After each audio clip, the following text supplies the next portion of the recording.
How's it going, everyone, and welcome to another episode of No Excuses on BTWProductions.com and YouTube.com with your favorite show hosts, are still Venurian. And Volacel, and we're here to bring the latest news and commentary on the video games industry for the week that was, such as it was, which is to say not very much as usual, since we're in one of those periods where everybody is saving their announcements for a convention that's never going to happen. Yeah. Because everybody is huddled in the corner of their room in fear of the Coof monster. Yes. Which, as we all know, they shouldn't be because it lives in Victoria. See, this is why you don't shag people in quarantine, people. It's like you tried to set up a quarantine and you set up a virus distribution center instead. Yes! I mean, only in Victoria could that happen. We had the whole Coof under control. It was pretty much just gone from Australia at that point. And then... It's like, oh, we need to spread this as far and wide as possible. Definitely. Yeah, this was actually where the smart money was. Like, people were all putting metaphorical money down, saying, if someone is going to screw this up, it will be Victoria. Well, I mean, you got to think about the people that are in charge there. Exactly. Like, they're the greenest, hippiest, most ridiculously, retardedly progressive wing of the Labour Party run that state. Yeah. All right, so, spiel. If you would like to get involved with the show, you can do so by sending us email at noexcusesvtw@gmail.com, or you can follow us on the Twitter at noexcusesvtw, or you can join us in our Discord server, which you can most easily access by clicking on the link that will be provided in the description underneath the show archive on YouTube, or alternatively, you can go and find a show logo on a show post on vtwproductions.com and click on that, which will also take you there, provided that link still works. Yeah, I'm going to have to go through and manually do that because YouTube changed everything again. As they do. As they do. They can't leave well enough alone. I'm wondering if they do actually change as much as we seem to notice that they do, or if it's just because we're three people in three radically different areas of the world, and they just reset our account shenanigans because they're like, there's something screwy going on with y'all. I wouldn't be surprised if there's elements of that, but honestly, I don't think companies are doing that all that much anymore because VPNs are a thing and a fairly widespread thing. And they all love China. Also that. But China. I think it's just YouTube. They change one thing and it just dumps all the settings. So this seems to be working. Anyway, on the stream, I promised to do this last week. I'm going to play some Zoombinis. The logical journey of the Zoombinis. The logical journey of the Zoombinis. Is it the seems original? like a misnomer to me. Is it the original Zoombinis, or is it a remake? No, I'm not sure. I think there's only one. There's only one. I think there is only one. It's just that it's such a well-known classic that you can still buy it at multiple different places. I see. It is kind of the pinnacle of edutainment from the 90s. Not that exactly is a very high mountain to climb. They did make several of these, though. It says they made Logical Journey of the Zoombinis in 1996. Yep. Zoombinis Mountain Rescue in 2001, and Zoombinis Island Odyssey in 2002. I only know the first one, so... Yeah. Actually, there was one game series I did enjoy a lot more as edutainment, and that was the Journeyman Project, where essentially you're a time-traveling robot who is fighting other time-traveling robots in all over the place. I see. I tell you what, though, if the government wanted to find the naturally born geniuses of the world, all they had to do was trace the Zoombinis game, and anybody that could beat it needed to be abducted by the U.S. government because they're clearly too valuable of an asset to waste in public education. All right. So we'll find out. Let me see. I'm going to set you very, very hard. I assume I can set it very, very hard. No? Maybe? No? I don't know. In addition to being remembered first. In addition to being remembered by a lot of people and with varying degrees of fondness and everybody getting stuck on it, it is, as far as edutainment goes in its era, it was actually really well regarded as being effective at what it tried to do. Yep. Probably that's the reason it was so damn hard, because it was actually effective. So, okay. This should have subtitles on, but it doesn't seem to. Hang on. Yeah, alright. So yeah, I have to do this without subtitles. So we'll figure out if I'm actually smarter than a rather gifted 10-year-old, I guess.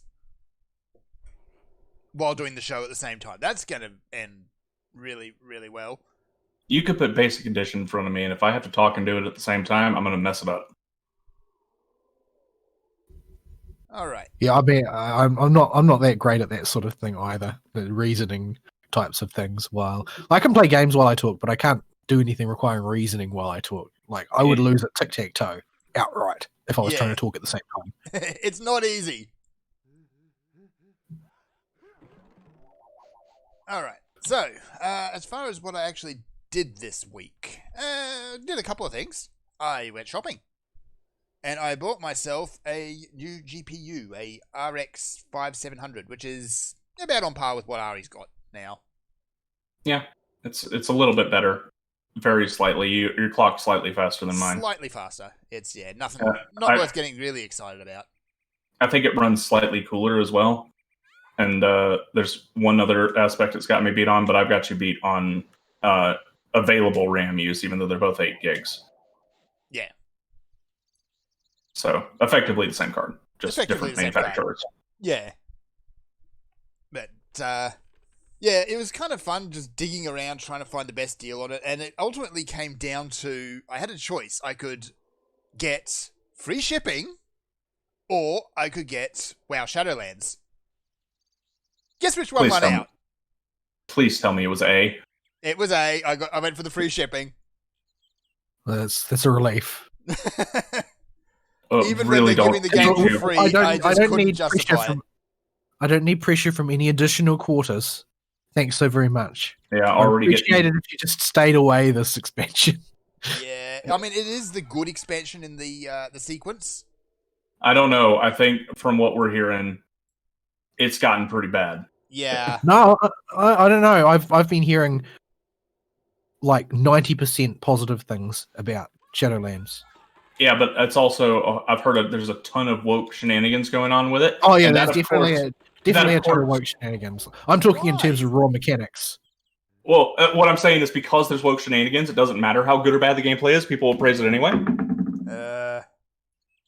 Well, I don't know. Like I think that the people like Preach and that they don't care about that crap. They're only interested in mechanics. Maybe, but and like there are various commentators I listen to who are far more interested in mechanical and technical aspects, including the technical aspects of coding and art design and that sort of thing. That are generally speaking favorable about it, even if they don't particularly like the worktitude. But yeah, of course the reason it's in there is because the penalty for not putting it in there is too hefty at this point. Yeah, it really needs to change. But yeah, I don't know. My brother's already trying to convince me to play it. But please don't bend. I'm not going to bend. I need to build a wall of people around me who are also not playing. We need more people on the "it's bad for you" crowd. I got enough there to be playing anyway. Like I've got Final Fantasy 14 if I can ever actually get into it again and find time. I've got people getting me to play BDO for various things. Yeah. The thing is, it has nothing to do with whatever WoW is or isn't doing or what your other games can and can provide for you. It's all your buddies going, hey, we're playing this. We've come out of the woodwork after, 2.5 years to tell you should go buy WoW again and come play with us. That always gets us. Yeah. That is how this works. Yeah, like, for better or worse, I didn't play the last expansion simply by not talking to those people. Yeah, that's about how I got away with it. And I still play WoW Classic with people. You talked to E-Boot? I do, but we played WoW Classic instead of BFA. Is he still playing? Is he still playing live? No. I don't think so. He might be. I don't think so, though. Yeah, there's been a massive amount of people who have just walked away at this point. Good riddance. I don't need WoW in my life no more. Yeah. The temptation's still there, Like you can feel it scratching at the back of your mind every time somebody brings it up. But Boss, Joe. I have so many other things to play. Like if I'm already enslaved to gachas. There's no room for World of Warcraft. Yeah. Alright. I have no idea what I'm actually doing for that puzzle. Apparently there's just some seats I just can't go into. Alright, fine. I might be doing myself a disservice here actually doing this without without sound. Yeah, It's going don't to they turn have- out that it's like sound is a major element in problem solving, and then you're going to not know why you can't do it. Yeah. Yeah. Alright. You can't listen to the intern's voice acting explain how the problem's supposed to work. Yeah. Gotta love the classic edutainment voice acting. With the incredibly wonderful 3 frames of animation on loop. Yes. And the mouth super wide with every frame of it. And everything that's animated has been done by 3 completely different animators on 3 completely different days. Usually on 3 different planets. Yeah. Oh dear. Yeah, edutainment, it was a big business in the 90s and even in the early noughties, but... Oh boy. Incidentally, I actually... don't know. It was a big business. That's definitely true. But was there ever a time where it really did well? Like, I'm not really sure how successful it was as a venture. I know they made a lot of them, but they were never especially expensive games. So I don't know how lucrative it really was as a business. Yeah, Because they were like... note that it doesn't exist anymore. Oh, it There's still no exists, edutainment but anymore. it's just kind of there. No, but it's like Flash games and stuff. Like that's Yeah. not the idea that you would buy a piece of software to do the teaching of your children for you never manifested. Alright. I think I figured that one. I got one Zumbini across. Yeah, whatever. Yeah. Now I just gotta wait for these crabs to get out of the way. Maybe Zumbinis is why I was so good at logic problems in middle school. Maybe. But you weren't any good at Zumbinis. Nobody was any Yeah, good at well- Zumbinis. Yeah, I just remember losing a lot, but making some progress. So I don't actually know how much Zumbinis impacted my ability to do logic problems. Yeah. Right. So, yeah, incidentally, I was in up at the mechanic the other day having to get a new battery put in one of the Maxis, and someone had left a children's TV show on. And, oh, wow, have they gotten weird. What do you mean, like Sweet Cup and Cake's weird? Borderline, yes. Like, it was That's something like Worrying. a baby in a field using this really weird animation method that was popular at one point in the 90s. I've only got one thing to say about the kids that are raised on that crap. Held back. That's 2 things. Repeat the 2 words. grade. Well, that was the joke. Actually, goes on longer than that. It goes on quite a while. Held back. Repeating the 3rd grade. Low standardized test scores. I guess that was more than one word. Why can I remember that? I don't know. I don't know. I seem to have a Zumbini I- stuck in frog limbo. Right. I feel like I've heard that before too, but I have no idea where. Strong bad. Oh, that's Strongman. probably where I Yeah. heard it. Classic Strongman. So yeah, it's bizarre some of the stuff that is being fed to kids. It's like there's no educational value in this. There's nothing. It's just pretty colours to keep them distracted while mum does who knows what. While mommy and daddy both have to go to work because it's required that both parents work now, and the poor kid won't have anybody to raise them. Yeah, so they're gonna be raised by Peppa Pig.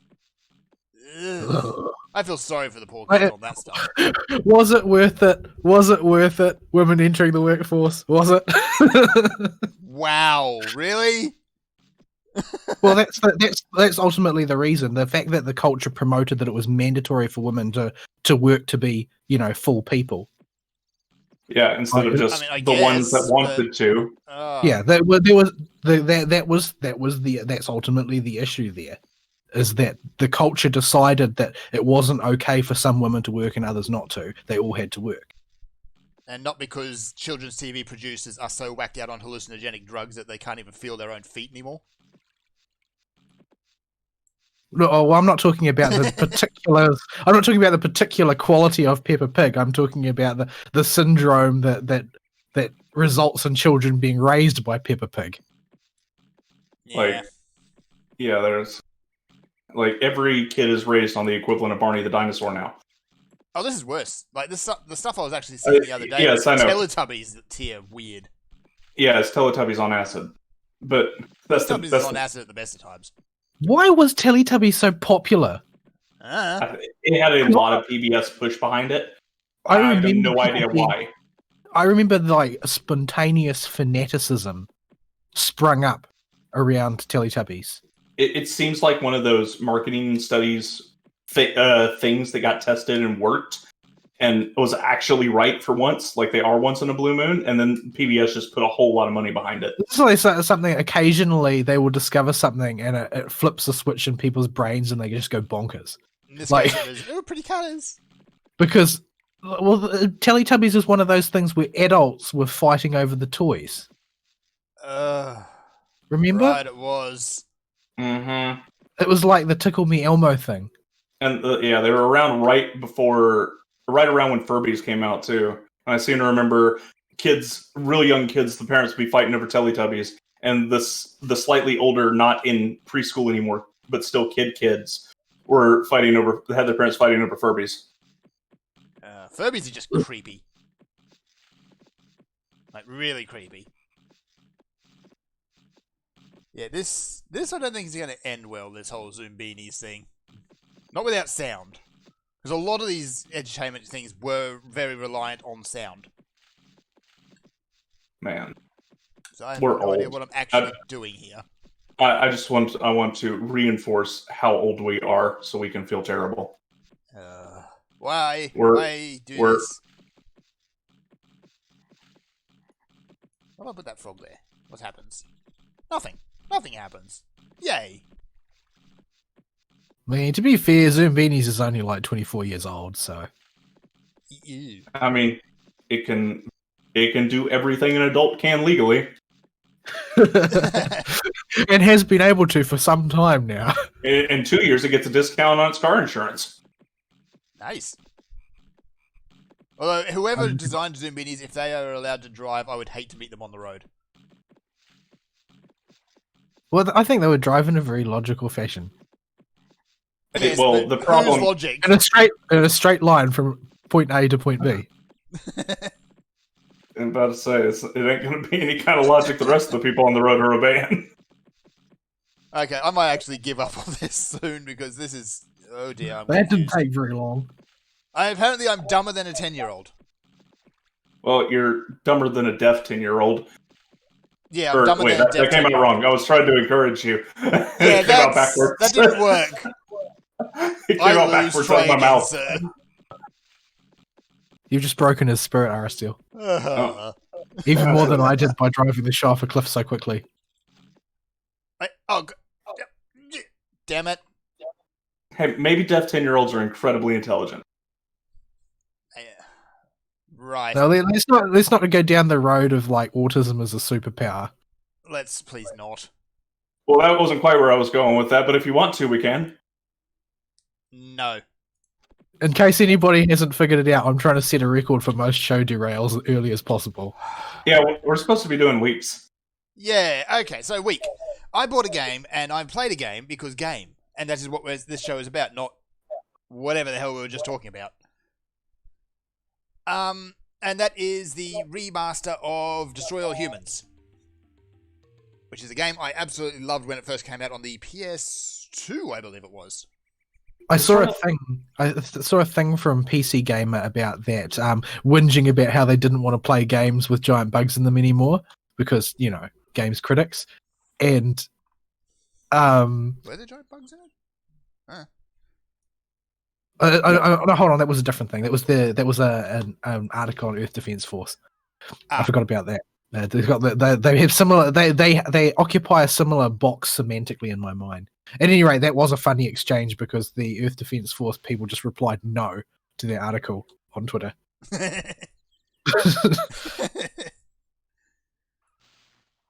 Okay, now what am I doing here? Destroying all humans. I'm destroying even all though the those are beanies big. at the moment Okay. because I don't know what I'm doing. That game occupies a weird place in my brain because I think I played it when I was younger. Mhm. I'm pretty sure I did, but it's just in a weird enough spot when I was younger in my memory where I could have played it or I could have watched somebody else play it. Yeah. It's a good fun game. Like, when it first came out, there were 3 and only 3 games in the original series. Oh, it's one of those, right? It's one of those. There's a game in that people insist on saying exists called Big Willie's Revenge on the Wii. It doesn't exist. It is awful if it did, and it is therefore better that it doesn't exist. It's one of those. Why is there a game called Big Willie's Anything? Because double entendres are fun. I see. That's a lie. I don't see. Other So, than the pun essentially, entendre. the game is set, or the first game anyway, is set in the 1950s. You are a alien, duh. You're actually based on the Roswell Grey kind of thing, except, a You're lot more green. homicidal. Are you gray or green in that game? Grey. It is actually a point of his character, of Crypto's character, where if you call him green, he goes absolutely mental. All right, maybe that's why I was thinking of green. Yeah. And basically, yeah, you come to Earth in order to first and foremost find out what happened to the previous iteration of Crypto, because clones, and also to harvest human brains, because there's apparently genetic material left over for your species there. Oh wow, I didn't know FGO ripped off Destroy All Humans. I know, right? I'm just going to guess here. I'm just going to do this. This makes some sense on someone's moon, I guess. Doesn't sound like a true thing at all. This is not. Well, I mean, Zubini's logic. Oh, hang on. I did a thing! Did you win? No. Okay. Okay, now I think I figured out what this puzzle wants. Alright, there we go. So, yeah, basically after that, it's kind of a Grand Theft Auto-y type deal where you're running around in a play area and you destroy all humans. You have to achieve your goals, ultimately. You go I thought you need humans. You do need for the humans, brain. but you don't need the rest of the human. Okay, so you just got to harvest brains. Yes. You just harvest brains, and that's about it. So, for genetic material, For genetic something. material. does these alien species realize that the entirety of the genetic material is contained in every part of the body? Nope. Or at least, if Like- they do, they don't care. Like, the only part that exists only in the brain is the quantum part. Yeah, no, they're not after anything even remotely that complex. Right. Okay. So somebody just thought it would be lousy to destroy all the humans and keep their brains. Yes. So yeah, Fair enough. it's very tongue-in-cheek. It's set in the 1950s, and I'm actually very glad for that, because I guess there was a push at some point to sanitize the game, because there always is. So what we Well, actually got, you can't sanitize the 1950s. It just doesn't work. It's already a pretty squeaky clean era in terms of No, it's not. how things were going Well, only in domestically. only in the popular memory. Yeah. Yeah, like I can't think of anything in pop culture or that would be thought of as the 50s that would be not squeaky clean. Anti-communism is the case here. Yeah, but that's also squeaky clean. That is, well, yeah. Well, I don't know. I feel like the US government dropped the ball a few times, and they're dealing with. The only, if only, Like- yes, but I had just admitted, oh yeah, we are spying on you guys, but you guys are spying on us, so it's all cool, right? Rather than trying to pretend that they weren't, then maybe we would have had less problems. yeah, and if JFK hadn't lied, then maybe Khrushchev would have ended the thing like a whole many years sooner. But no. Oh dear, oh dear. But no, when you think of the 50s, you think of, white picket fence America. Yeah, With, The domestic dream. the domestic Yeah. dream and, undercurrents of horrendous racism. So you can't What? really... Yes.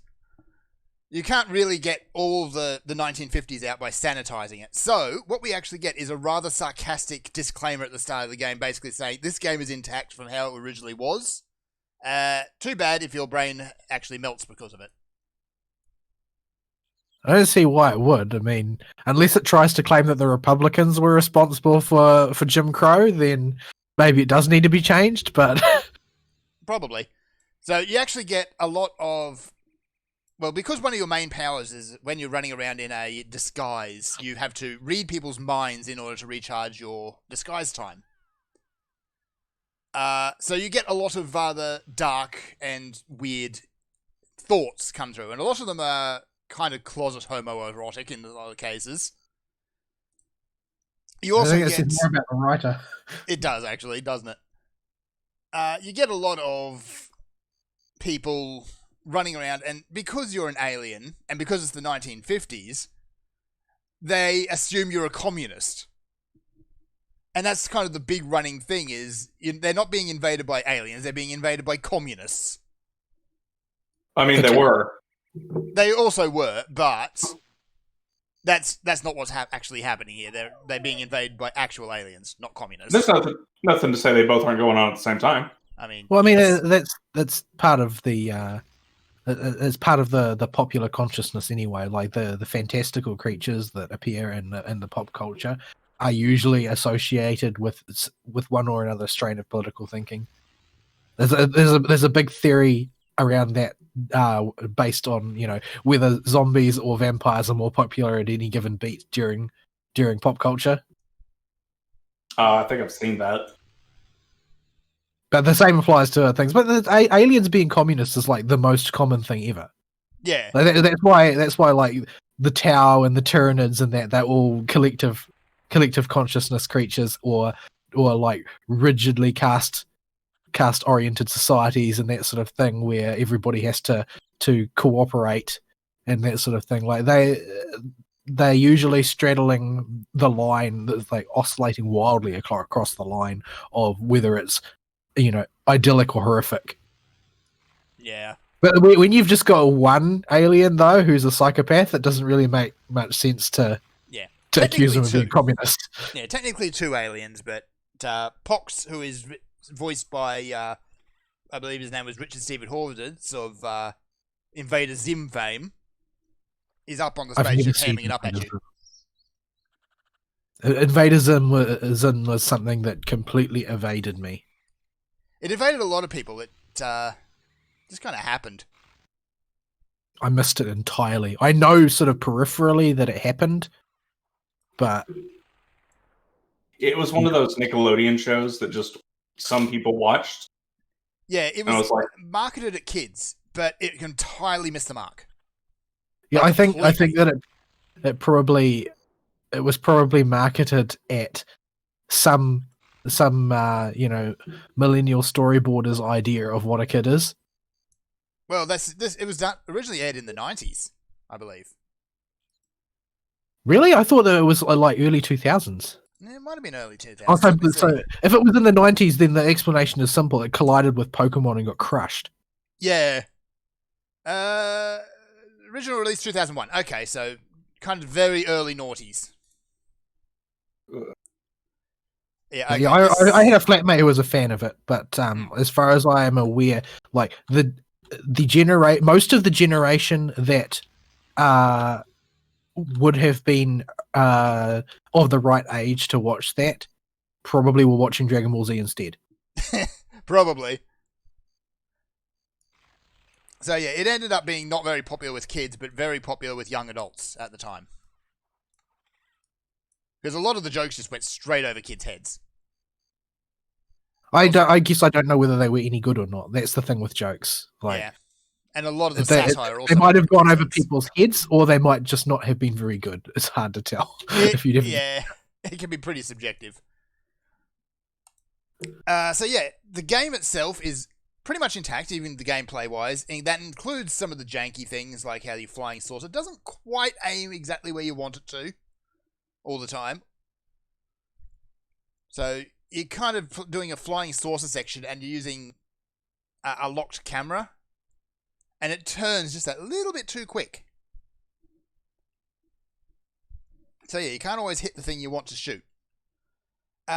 Because it's a remaster, they haven't actually re-recorded all the voice acting. A lot of the game sounds are all nice, crisp, and modern. The voice acting, not so much. You still got early 2000s voice acting? Yeah. So it sounds a little bit tinny.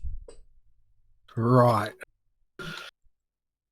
Well, I mean, I don't know whether it was any good to begin with. Like, for all I know, it sounded like Conker's Bad Fur Day. Yeah. I mean, it's fine on most of the characters. Like, a lot of the humans are some parody of, 1950s radio host, 1950s military general, something like that. So having a slightly tinny sound to them actually kind of works. But Pox and Crypto, no. Doesn't really work, and it's most noticeable with those two. But they're aliens. How can you say they sound wrong? Because they sound like they've got a bucket on their head. They're aliens. Well, they don't have buckets on their Maybe heads. that's a fashion on their planet. maybe the Xenos voice box just makes a sound like bucket on head. I guess.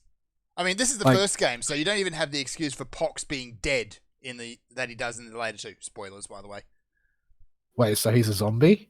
No, he's some sort of holographic cyber ghost in the later two. Aliens don't have souls. Yeah,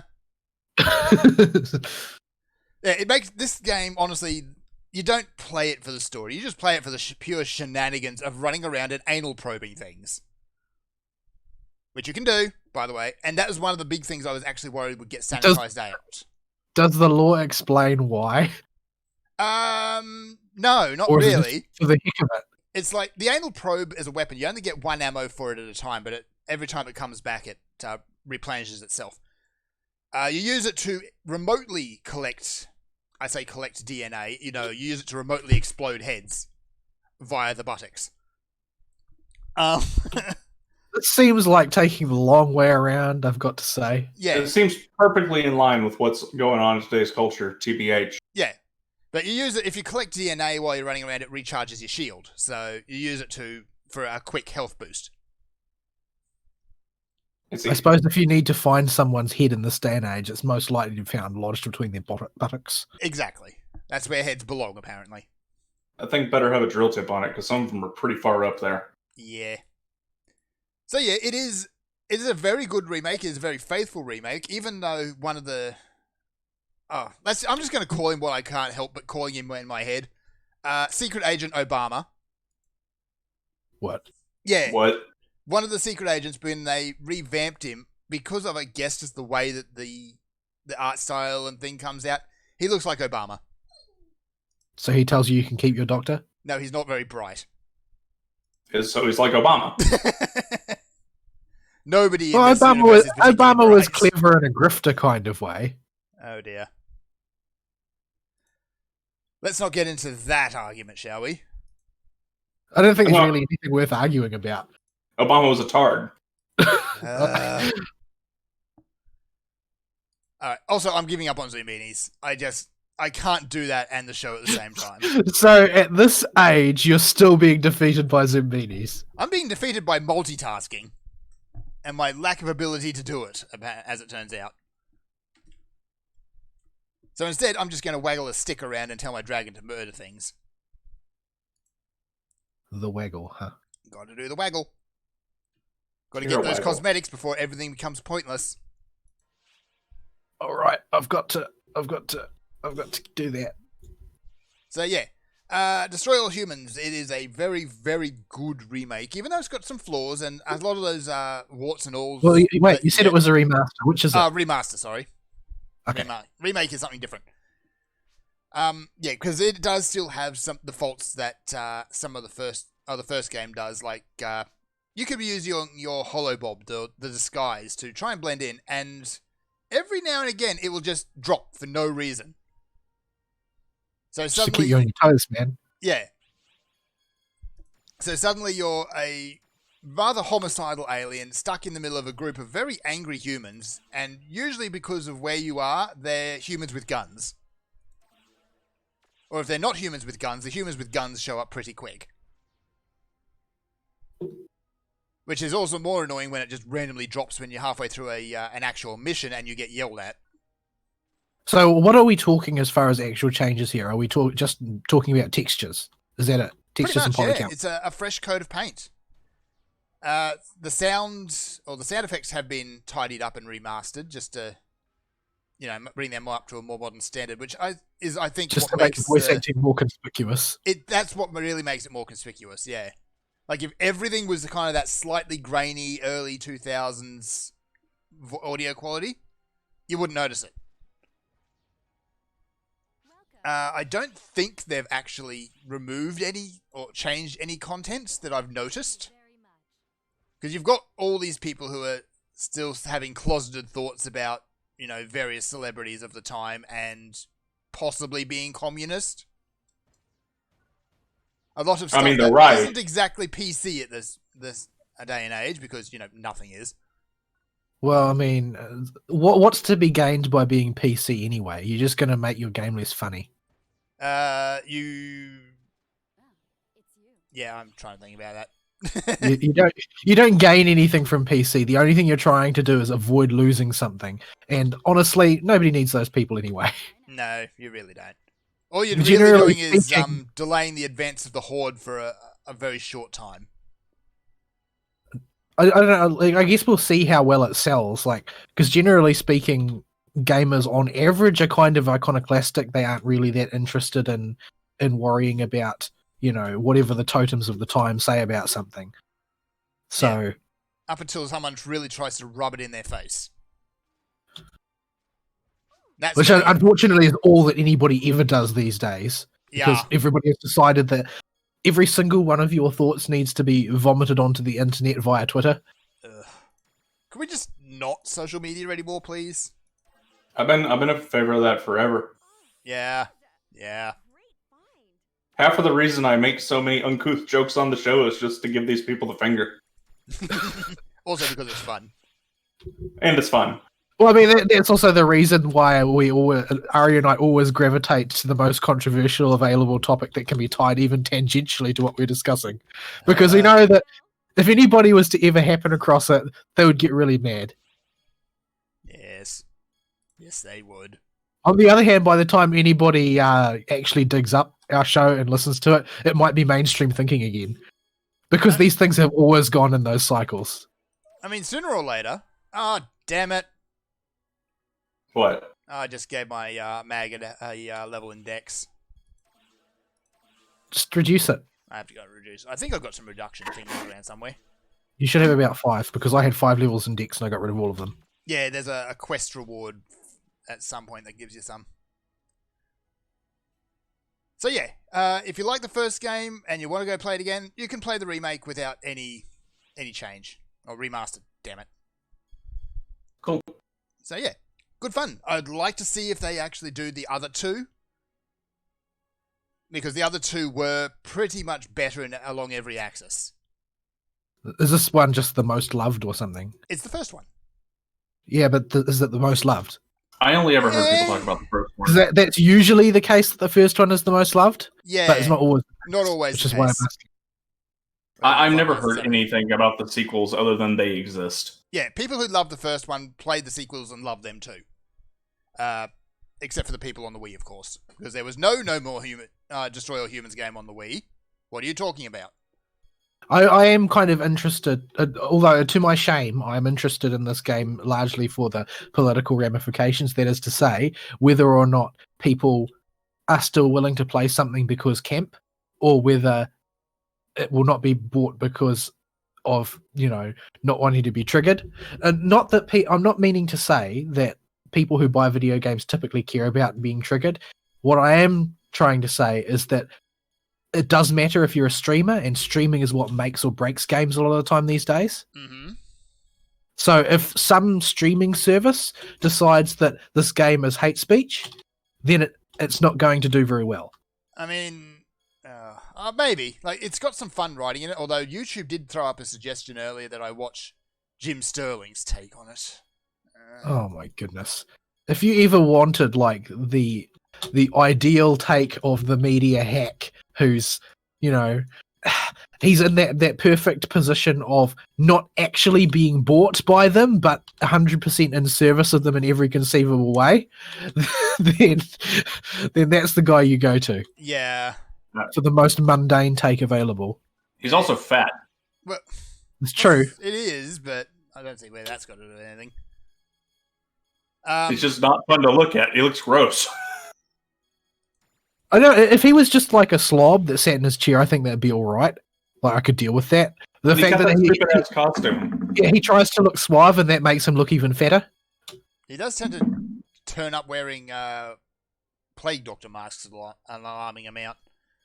I don't think that he's for many years, and I'm talking like a decade in time sort of thing, he's never had an interesting opinion on anything.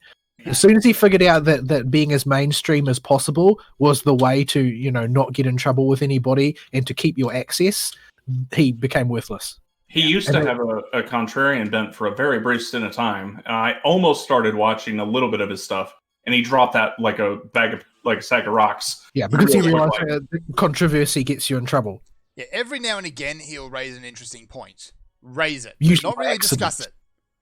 No, he's not. He's not actually interested in thinking about things. He's only interested in you know, doing content, getting content out. Yeah. He's like new media's old media, is what I think of him as. Ew. Because I mean, it really is. Like his content is just banal and uninteresting. So It really is. So yeah, Destroy All Humans, the remaster, go play it. It's good. Although, yeah, just be prepared for PS2 era jank, because there is a good amount of that. yeah, I guess I never thought of any of that stuff as jank at the time. Like, there's a lot of stuff that I find annoying now that I would never have noticed back then. Yeah, like at the time, a lot of games, there was a lot of experimentation of figuring out exactly how games should play, even at that point. It's just the accumulation of things in games that are like, oh, that's a cool feature. Over time, makes older games much harder to go back to because you notice it not being there. For some reason, it makes me feel like a bad person to think that way.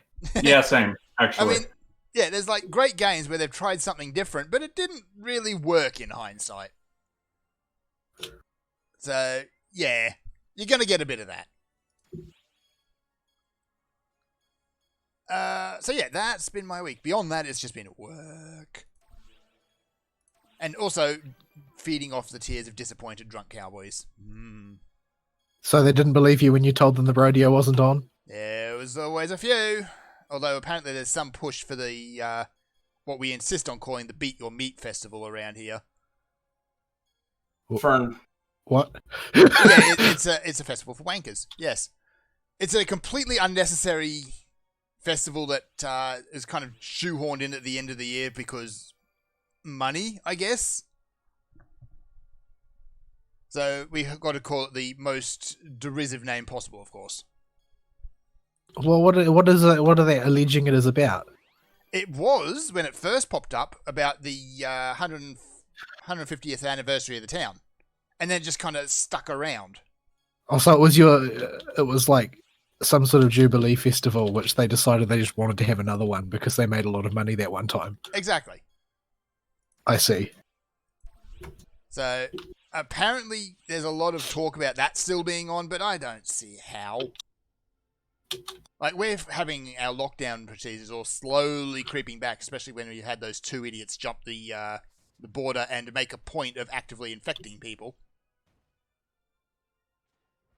Oh yeah, conspiracy theory, by the way. Tinfoil hats on. Apparently those two who did that were allegedly paid to do that. So, yay. China. China. I'm not sure how credible that is, but China, I believe it. It's people have China. done stupider things.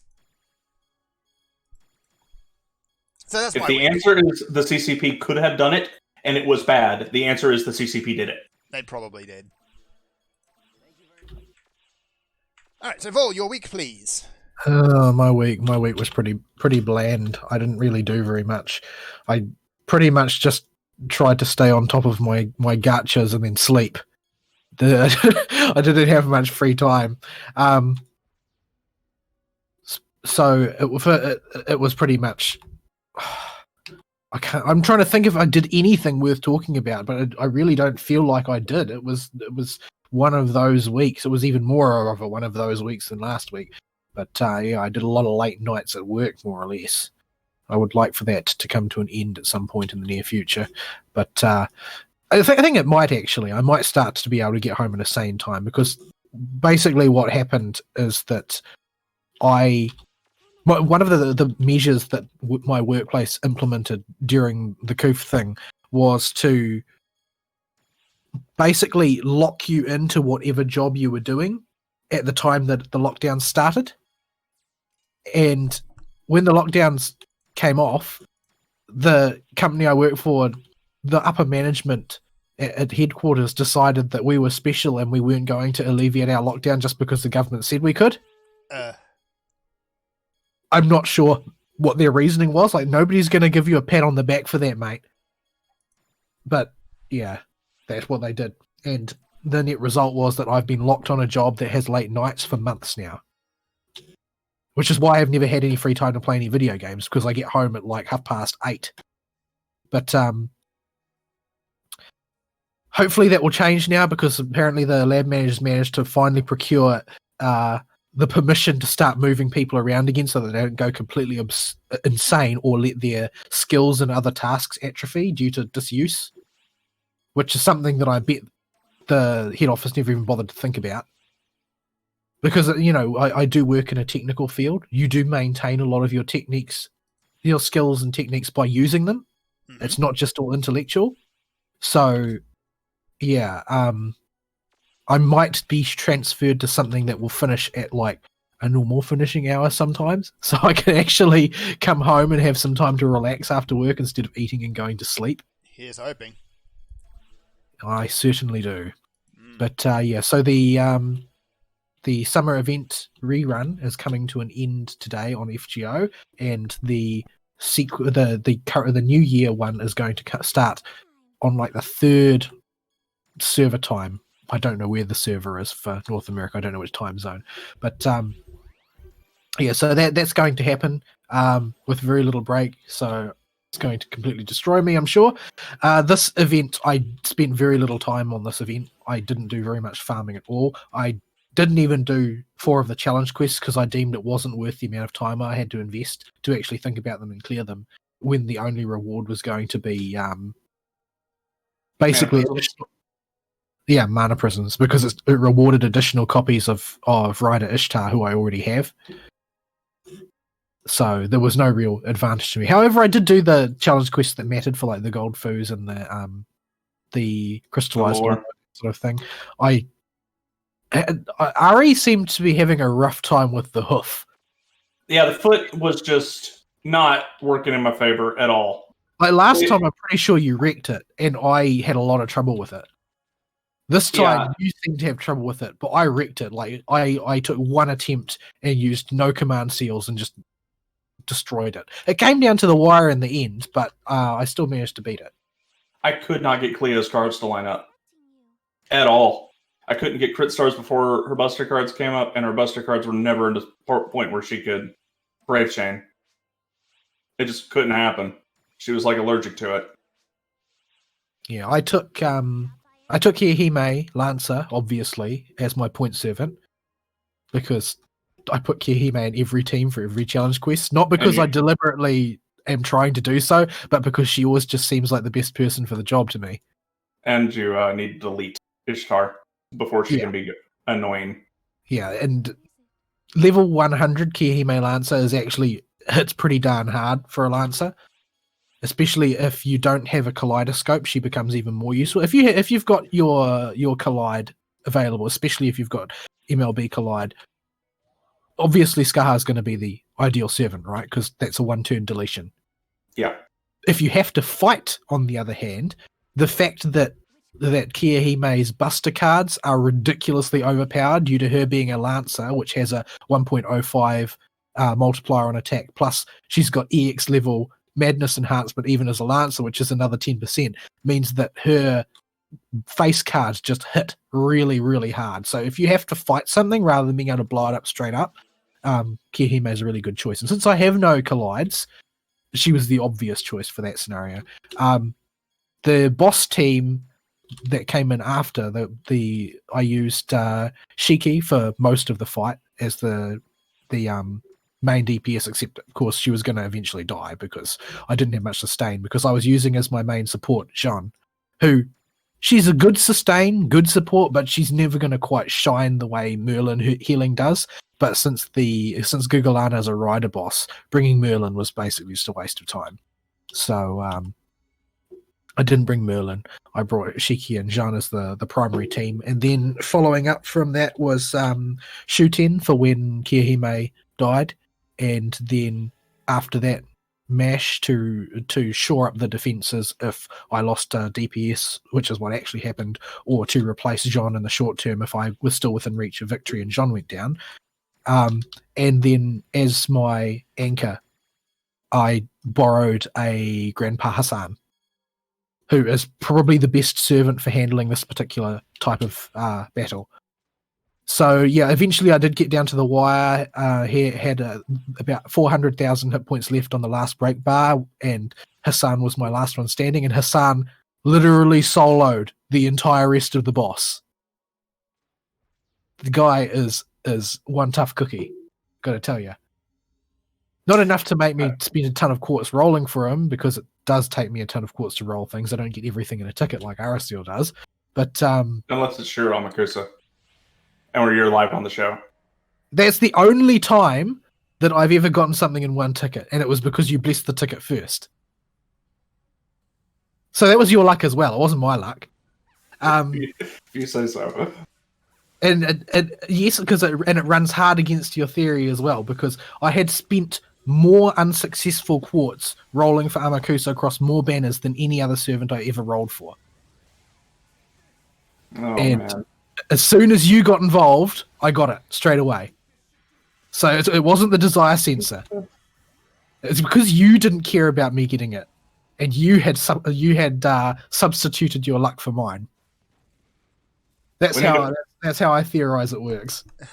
So what you're saying is we need to find a way to transplant luck from people so it can be moved around and used strategically as a weapon. Yes. It is a canon law in the Clamp verse that luck is transferable between individuals. Huh. So we can operate on that basis. You're a fan of Code Geass, so that counts. But yeah, so I have basically given up on that event. There's like an hour left or something. I'm not going to bother to do any more farming, because for some reason the idiot who decides what master missions are going to be up during the event decided doors were going to be up. Yay. Which doesn't make any sense at all, since nobody wants to farm doors at a time when there's an event on. But yeah, anyway, so the next event's up, which is going to be the FGO verse equivalent of Comiket, which I'm sure is going to be, hilarious. The welfare is going to be Berserker Jolta, who is a direct upgrade from Beowulf in the current way things stand, but becomes redundant again to Beowulf as soon as Beowulf's Strengthening comes out. So, yeah, sort of an odd situation there, which for a finite specific span of time, she becomes better than a specific servant and then becomes worse again once the Strengthening comes out. Curious. We also get the banner for Dolphins. Yes, we do. However, I was originally going to put some effort into trying to get Archer Jean, but then I realized that she also takes Ice and Aurora Steel, and I don't think that I can handle that. I have little enough time to do farming as it is. I did it with Scotty. I don't want to do that again. Well, you seem to be planning to. Yeah, but I don't obsessively get the skills up like you do. I guess that's true. It goes on. It can go on the wait list. But yeah, so that's a thing. That's a thing. But I always enjoy the summer stories. They're always incredibly silly and quite entertaining. So I'm looking forward to that. The Aurora Noctis event in Azure Lane is also about to start in a few days' time. so they're going to overlap in an inconvenient fashion, obviously. But yeah, I'm not going to push those as hard anymore because it's too much work. And generally speaking, the stories aren't nearly as interesting. It's all about collecting waifu JPEGs, right? That's how these things are supposed to go.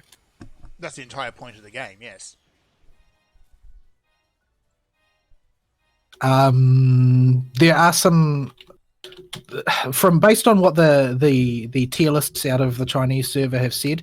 The boat waifus coming in Aurora Noctis are actually very, very good for the most part. And unfortunately, I think that they are all HMS fleet, which is the fleet that I play. So I'm probably going to get suckered anyway, despite my best intentions. Good times. Yeah, the main ones being HMS Perseus and HMS Hermione are the two most high tier ones, I think. Though there are a few that are reportedly quite good. But yeah,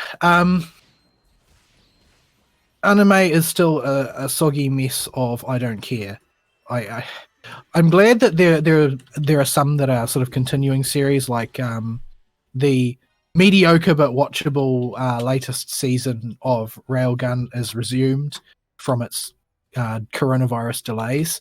I haven't picked that one up again yet, but I probably will since I watched most of the last half of the season. There's, of course, Shokugeki has started airing again, and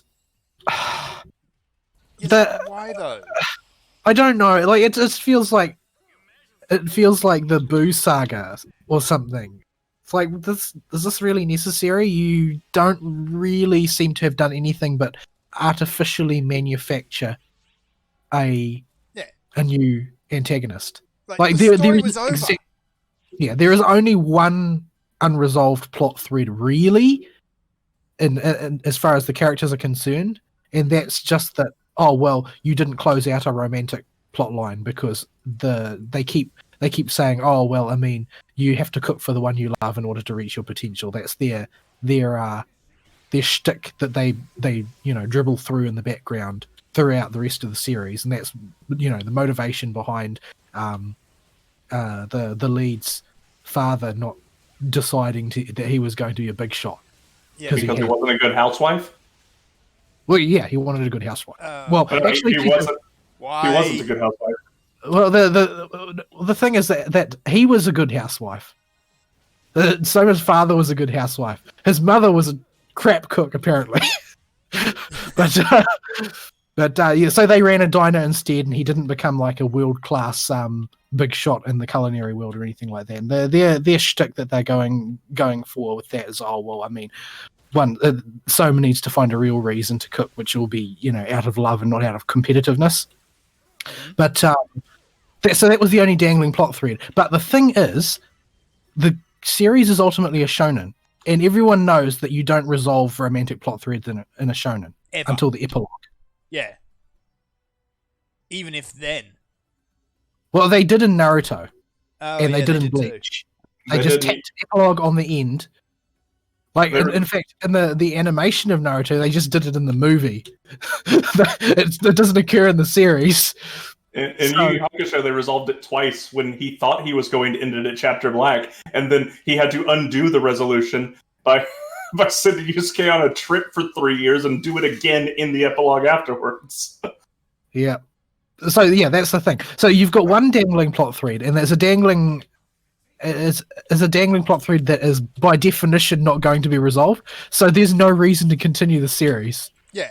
But instead, they have manufactured what I think is one of the blandest imaginable antagonists. He looked like Shadow Soma.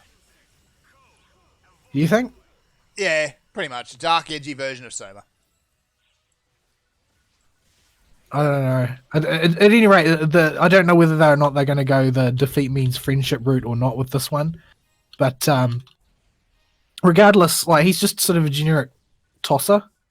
Yeah. He's a dick, and you have every reason not to like him because he's a dick. But you don't have any reason to actually care. I mean, there's a lot of people who, in that series, you could just call them are dicks. But it's because they've got big egos. And once they get around the egos, they're actually quite decent people. Yeah, and I think that I can't really separate my dislike of him as a person from my dislike of him as a character. Mm-hmm. Because he's eminently unlikable because he's one of those smug characters who just goes around asserting their own superiority, and you know, in the short time you meet them, never gets anything resembling a comeuppance. Yeah. Basically, everything always goes their way, and there's no evidence on screen that it was ever otherwise. All of that happens off screen. Like, you would think that somebody who had to go through a lot of terrible stuff in their past or whatever would at least have some shred of humility. Mm-hmm. But apparently that doesn't apply. But yeah, so he's just this arbitrary person who's put there to be a douche. And he's a douche.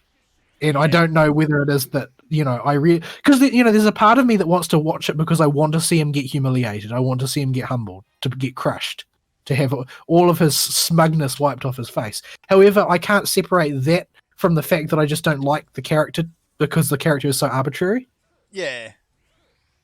I haven't watched it yet because I'm still trying to get past the whole unnecessariness of the whole thing. Yeah, like, it hasn't really brought anything particularly interesting to the table that I've seen. Like the first brought challenge, food to the table. Well, it brings boobs to the table usually. mostly boobs, yeah. Mostly boobs. Like the first challenge was just kind of a bit, I don't know. Yeah. It's like, oh well, this just sounds like a warmed over version of something else that they've done before, really. But yeah, I don't know. I'll watch it because generally speaking, it's kind of a fun show, and the pickings are so slim this season. But it's not. It doesn't seem good. Like, and this is what I've heard about the procession of the series in the manga. I've died against this boss so many times because I'm trying to talk at the same time. It correlates with what I heard about the manga, that the manga just basically gets more and more repetitive and generally worse and worse as time goes on. Yeah. So instead of ending it when he should have at the end of year one, where everyone's kind of beat the bad guy, they've beat out the communists. I'm not kidding. That's pretty much what they did. Yeah, there's pretty much communists. They beat the communists. They're at the top of the school pile and the pecking order. Everything's looking great. And they've re-established the meritocratic approach to their competition, as opposed to the conformist approach. Chef Hitler. Which is so they've got the world back that they wanted, and now we're just going to bring in some person nobody has ever heard of, nobody has mentioned before, nobody has even hinted that they might exist at any point in the past. He's just there. Now, if they had set him up, I could much more easily forgive that. Well, yeah, but they didn't. There's absolutely no indication that there was anyone else kind of hanging around in the wings. Yeah, let alone, oh well, we need to establish that there is this whole, you know, this is the dark side of cooking type of I thought thing. we just did that though. There's like the thing is that this is the most overused trope in late run shonen, except that they've already done that once before. Yeah, it's like, this is the dark side of cooking. It's cooking communism. Yeah, and then they've got like mobster cooking or whatever. The thing is that I feel like the show takes itself marginally too seriously to get away with that, and you know, this is me trying to say that show takes itself seriously. So I'm already I'm already operating a bit far off reservation here. But what I mean is that if you compare it to, say, Yakitate Japan, which is sort of its spiritual predecessor, that was about fighting with baking. Yes. Baking bread specifically. Except it was like purposefully absurd. There was no way that you could. There's no way that you could make it serious. So if you were talking about like the dark side of baking, you wouldn't take it seriously. It would be like, oh, the idea that there's a dark side of baking is the most ridiculous thing I've ever heard. Yeah. In this case, though, they seem to want you to take it seriously. Like, you're supposed to view these. What are they called? I can't remember. The team of evil cooks. You're supposed to take them seriously. They've got But, a name, I don't remember. Who cares? But this is the show that's whole premise is food, porn, and food porn. Yeah, like I don't know. Like, yeah, this is got all the hallmarks of what people say it is, which is a show that has gone on too long. Yeah. Which is sad because, you know, I liked it. I just wish that they had left well enough alone. Like, I felt it finished on a good note. It did. There's no reason to try and strain yourself to come up with more content, especially if it's going to come out like this, where you've just got, you know, a color palette inversion. Is it Like, this is Shadow the Hedgehog. Yeah. Soma the Hedgehog. No. Yeah, I don't think we need any more. Let's talk hedgehogs. about something nice. I actually sat down and watched the second part of the Slime Time special. I like it. But then I it's like cute. all of those. I like all of those. Yeah, Rimuru doesn't do a whole lot in part 2. He just kind of Yeah, goes it's away. basically his kids' opportunity to show off. These kids kick ass. Yeah, but I mean, I think the thing there is that they were always supposed to. Yeah. It's just that they were considered to be write-offs, like failed products by their respective countries. It's because the people who are supposed to be mentoring him didn't really understand what they had on their hands and how to deal with it. Incidentally, I feel like it's also an example of how to make a character who's a smug douche but isn't, you know, completely a one-note smug douche. Yeah, Rimuru is Because- getting rather smug. these No, I'm not days, talking too. about Rimuru, I'm talking about his competitor. Oh yeah, him too. Like, because he's totally an unlikable smug douche, but they add enough features to his character such that he's not, like, just an irredeemable dick. Like, oh, well, I mean, he's definitely a smug douche. However, he's actually got something more to him than being a smug douche. Like, he's worried about his family type of thing. Mhm. That's his major motivation in life is to do with his family and not to do with being a smug douche. Whereas in the case of Shokugeki no Soma, it's like that character exists to be a smug douche to the protagonist, And that's for not no fun other to reason. watch. If you need a character to be a smug douche, the character needs to be a smug douche because X. And Yes. that needs to be detailed in story. Otherwise, they're just not fun to watch. Unless you're going for your parody, in which case Smug Douche gets his comeuppance time and time again instead.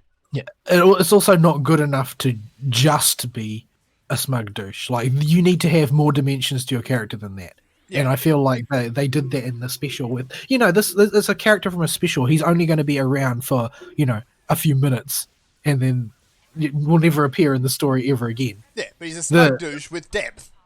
Yeah, but they still managed to add, you know, just enough to the smug douche that you can understand that he's an actual person and not just a plot artifact. Yeah. I also do love one thing that the anime seems to be doing well and truly over the manga, and that's Great Sage is just getting more and more sarcastic. I do like Great Sage. Like, it's supposed to be just an exposition bot originally, but no, that's not enough. But I've never encountered a character with no physical appearance that can say so much with silence. Gotta love it. This is why Slime Time is actually really, really good, even if it is As far as trash out of isekais go. Sekikai. Yeah, As far as isekais go, it's pretty fun. I mean, Even though and the thing is, it should be the worst kind of isekai, right? it Like, is the most main character- generic, trashy isekai plot. ridiculously, yeah, he's ridiculously overpowered. There's not really very many people in the world that can rival him. Although I haven't managed to get started on the books. Apparently, that he does run up against some serious contenders as the story goes on. Obviously, he would. But Yeah. the reality is, it's a dime store isekai with a ridiculously overpowered main character that still manages to be good fun. Good. And I think that's really the way you have to go with isekais. You can't take yourself seriously. No, All of the isekais that are really good these days are ones that are silly, like Konosuba and like Slime Time. Like, yeah, Sword Art Online takes itself way too seriously. When it let its hair down and made Pink Lolly Soldier, that's when it was fun and good. because you're doing the fundamental comedy there, right? The fundamental of comedy is contrast, something doing something that it ought not. So you've got, the classic example is the man on in the tuxedo slipping on a banana peel. Hmm. It's funny because it's a man in a tuxedo. If it was a slob and a wife beater, it wouldn't be funny. Not as funny. But because he's a posh guy in a tuxedo, it is. It's that playing against type, right? You've got a tiny girl in a pink suit who is gunning down all these other people as part of a competition. Like that makes that entertaining. Having, you know, an edgy teenager with 2 swords and a black trench coat, yeah, you know, not funny. overthrowing his enemies, like this is worse than shonen trash. I'm sorry. No shonen hero has ever had so little dignity as to dress in a black trench coat and wield 2 swords. No. Just look how Midoriya dresses. He's wearing he's wearing pajamas. Let's face it, pajamas and weird boots. Yeah, he's wearing strange green jumpsuit like Kick-Ass does. More the point, except it's a strange he's got green bunny jumpsuit in. his mother made. Yes, and he keeps the same. That's got that shonen charm to it, though, right? Yeah, like Because you have to love your mum. If you're a hero, you have to love your you mum. gotta love your mum. But yeah, like even the big isekai, like I think the only time Luffy in One Piece really gets a power upgrade due to costume is because he puts on an afro at one point. Doesn't he wear a tutu at one point? Maybe. I haven't run into Tutu yet, Luffy at one point. This is like when he meets that guy who's supposed to be his enemy, who's like he was like a transvestite in the original version, but they changed it because that wasn't politically correct. Oh, right, that guy. Yeah, Ivan. Yeah, I'm pretty. I don't know whether or not. By the way.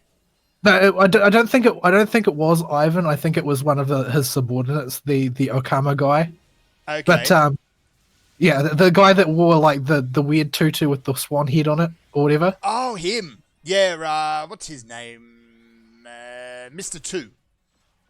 I think he's got another name as well. But yeah, I'm pretty sure that Luffy adopted that mode of dress and acquired those powers at one point. By being incredibly flamboyant, is essentially his powers. He Just does by virtue of how long he the does series have is. actual powers, but yeah, he can just be incredibly flamboyant. I'm always mystified by that character because I normally hate the flamboyant characters, but that particular flamboyant character I felt was genuinely charming. It's because like I watched the arc where he gets kind of his whole thing going on, and yeah, he actually does really pull weight as a really good character in that arc. Yeah, I think it's the depth thing. Like he's not just the token flamboyant character. Yeah. This is, by the way, what I've been always saying all along, where the woke crowd fails with their characters. It's because it's always tokenism. There's no depth. I mean, this guy though, he's like so ridiculously camp that you could never get away with that in woke culture. You couldn't write that character. No, you couldn't, because he is just so ridiculously over the top. But he's over the top, which is sad because he's a cool character. He is. Like, his ridiculous flamboyance is only one part of him. But, yeah, and he actually turns out, and doesn't he like turn out to be super heroic in Impel Down arc or something? Yeah, Impel Down arc, he does a heroic sacrifice. Actually, he does it twice. He does the first appearance, he does heroic sacrifice as well, but he comes back again to do another one. Only in Shonen do you get multiple chances to make your heroic sacrifice. Yeah, even Luffy calls him out on it, and Luffy's about as dumb as a brick. He's like, yeah, you're doing this again. Why? Well, the thing is that Luffy is dumb as a brick, but he's dumb as a brick by his world's own logic. Like, because he's so thick, he sometimes notices meta things that people who live in his world can't. Yeah. And it's kind of his whole thing is he'll just notice things like that. Or he'll do things just out of pure ignorance. Yeah, it's like he doesn't know he's not supposed to, therefore he does. Yeah. I mean, that's where his whole second gear thing comes from. Yeah, most of his powers are really ridiculous in the sense that they don't make any real sense, but he basically makes them make sense with guts. Yeah, pretty much. Which is, I think that's the best way to do it shonen-wise. Like, I don't particularly like the Bleach approach that they took with the main character where he will mysteriously just acquire a new superpower, effectively by magic. It's one of the reasons I really don't like Bleach is they tend to pull stuff out of their ass, and there's nothing else. Like, Yeah, look at the Dragon thing Ball. is- Dragon Ball does it as well. But Goku's Yeah, an Dragon- idiot. Dragon Ball has the same type of problem, but the thing is that there are the reason why that everybody loves secondary characters in Bleach more than they love the main characters, that the secondary characters do proceed by a normal arc. They don't pull out things that they didn't have all along. And Yeah. if they try and do something that they don't really have in them, they have to pay a price for it, which the main character never does. So they go on a lot about how the Zanpakuto are basically reflections of a part of their own soul, and so it makes sense for most characters to sort of stay in a particular vein, and they develop their own powers through developing themselves. Ichigo is an exception to that, in that he just has powers as the plot requires because they keep just basically giving him new souls every time he needs new power. Yeah, every time he runs up into something he can't beat, it's just, okay, let's give him a new power now. And so you have a contrast where, you know, they give, for instance, when Chad gets his new power in the Huecamundo arc, it becomes immediately obvious that, oh, right, he's only ever used his right arm this entire time. This is not a case of like the tennis player switches from his left hand to his right and suddenly becomes more powerful. This is like he has physically only ever fought with his right arm. He never uses his left arm, and then he does for the first time in that arc. So okay, so that's your standard shonen trope played out correctly. In the case of Ichigo, and then he magically manifests this other thing that he didn't have before. Yeah. Oh, by the way, all along he was a X. Yeah, he was also a Hollow, and also a Shinigami, and also a Quincy, and also all of these things. Like he's a crossbreeding project. Yeah, But, like at the start it was like he's Shinigami cross human. Okay, cool. And then they just kept adding and adding and adding. Even other characters, like they let Rukia catch up in the end, although they made it very clear she didn't have control over the power that she was using. But they didn't leave everybody behind. They left a lot of characters behind, but they had a lot of other ones catch up in the end. Yeah. But ultimately, it all got overshadowed by Ichigo doing the Ichigo thing and basically winning by default because he's the main character. Yeah. So, guess I got to surpass my limits. Anyway, Time to unlock more full potential. Yeah, incidentally, that's why Black Clover is so good. Yeah, I always found it amusing that that particular part in canon Dragon Ball, which I think canon Dragon Ball Z, which I think of as being separate from Dragon Ball Z Abridged, which I think of as superior. Yes. Where they do the unlock potential thing with Guru. Yeah. And it's like, yeah, you totally unlocked his potential, man. It just doesn't appear to affect anything at all.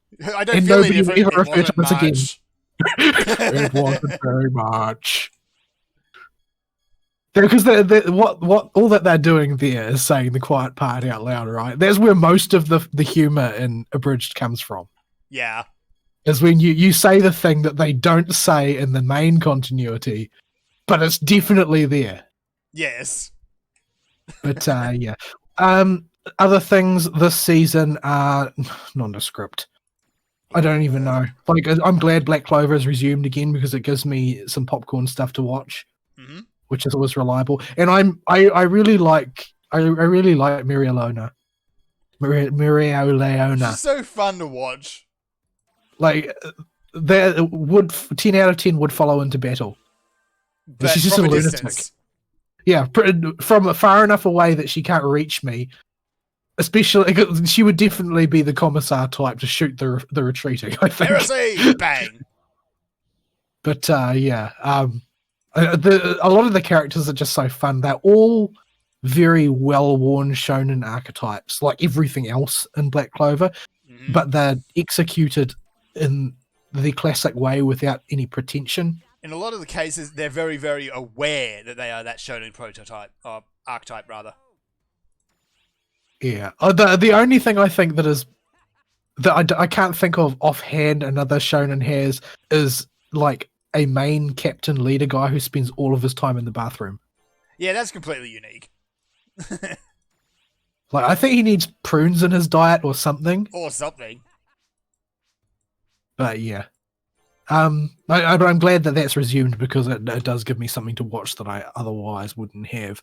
I'm watching a couple of others, but they're quite bad, and I don't even know why I'm watching them except out of sort of habit of watching some stuff. It looks to Which be is about the couple of interesting things that kind of popped up in the meantime, but yeah. It's, like, I'm not glad exactly what Fire you'd call- Force has resumed. Fire Force's resumption has helped as well because that continues to be quite. It's certainly impressive to look at, if nothing else. The first season really left a whole lot of different questions kind of up in the air. That writer often does. Yeah. Like the first arc follows a similar. The first season follows a similar to first season type of thing as you would expect from Soul Eater, which is Yes. a previous major work. It follows a similar pattern in the sense of the number of questions it raises versus the number of answers it provides. It's Soul Eater has way lower stakes though. It doesn't have the end of civilization as we know it hovering over their heads. Yeah, the number one question Fire Force raises is, why is this world so crap? What do they do? I'm not really sure where they're going with it. I don't. It's the thing is, with that question. I'm not sure if there is an explanation because it may just be the fact that this world actually kind of sucks, and that's just the way it is. Because you can make that explanation. You can, because it's not like saying specifically that it's set in our world at any point in time. It has a lot of similarities to it, but it's not making any claims that and then something happened to turn the world like this. Specifically, there's the only nail in that one is there was a big fire. Yeah. Well, but there are different rules at play here. Although it's not really clear what any of those are. But it's vague. an interesting shonen. Hopefully it comes to a good conclusion when it finally gets there because they made a big mess. Apparently, I never saw the end of the animated version of Soul Eater. But apparently it ended really badly. Yeah, I heard it did too. Ooh, emergency quest. Yeah, I'm not sure what exactly going on there. But at any rate, I'm still watching that one, which is enjoyable enough. All of the streaming sites are just endlessly shilling new Sword Art Online. I feel like I'm going to end up having to pick it up. Just so that I can watch it and complain about it. Yeah. I think that at this point it's kind of tradition. Everyone picks up Sword Art Online just to complain about it. Yeah, I've watched all of the other Sword Art Online, so I might as well watch this and, have a few of my brain cells commit seppuku. Like, I don't know. I feel like I shouldn't devote any of my spirit to this type of crap. I think your brain would be much happier if you committed Sudoku instead, rather than watch the Sao. I'm so bad at math. But Just tell you how bad Sao is then. I'm watching the weird Demon King one where he's at like school or whatever, but it's kind of dumb. Although it's not as straight down the middle as some of those types of shows are, but it is fairly straight down the middle. The interesting conceit with this one, right, is that so you've got the Demon King, and he reincarnates 2,000 years later to see what the society he left behind is like now, because he ended the Great War between the different worlds. Like there's like 4 worlds or something, right? There's like fairies and gods and humans and demons. And he decided that the Eternal War was enough, and he struck a deal with the hero that he would sacrifice himself in order to seal the 4 worlds off from each other, since they clearly couldn't get along. It was just better for them to be isolated rather than to, constantly be at each other's throat for reasons that nobody could remember. And he wakes up 2,000 years later in a new body, having reincarnated to basically slum it with the commoners and find out what things are like nowadays. But the conceit here is that while the entire society still reveres the Demon King and is sort of built around his descendants as nobles and the way all that works. The fact is that everybody remembers the Demon King differently to the way he actually was, down to the very fact his name is different. And when he investigates this, he finds out that actually all of the key figures who knew him personally, because they're demons, they don't necessarily die of old age, and some of his lieutenants are still around after 2,000 years, but they all remember him differently as well. And it's pretty clear that somebody has replaced the Demon King in the memories of the great powers of the world for some reason. So there is actually a driving plot. It's not just, a slice of life with overpowered protagonist. But it's not good by any stretch of the imagination either. So they didn't just make him a waifu? Or he's already acquired a couple of waifus because he's a protagonist. Oh, right, he's protagonist, so he has to be the waifu. He has to be the waifu acquirer. Yeah, he's got to collect waifus. He's collected 2 so far. Or 1, depending on how you count them. It's a complicated scenario. But at least his are animated MOV files instead of JPEGs. I guess that's true. I'm watching the latest Monster Girl fan service outing because I'm just sort of curious as to what they'll do, if anything, with it. But so far, it has been exactly what anybody would suspect it of being. It's not. It isn't in no way different. They've given the characters some backstory, which is sort of more than I expected. But I don't know if it's actually an aid of anything because it doesn't seem to be going anywhere. It just seems to be of which type of exotic girl is the protagonist going to po-facedly poke and prod until she makes aroused noises and then magically cure whatever ails them. Like that's the whole concept, and it's executed that way every time, as far as I can tell. But the interesting thing, I suppose, here is that they have already given him sort of like a permanent primary love interest that he hasn't acknowledged yet, who is always around. So, and they've actually given them some backstory together. Like she's a Lamia. She was actually a hostage held by the main character's family during the era in which which the monsters and the humans were all at war with each other. And basically, she got Stockholm syndrome.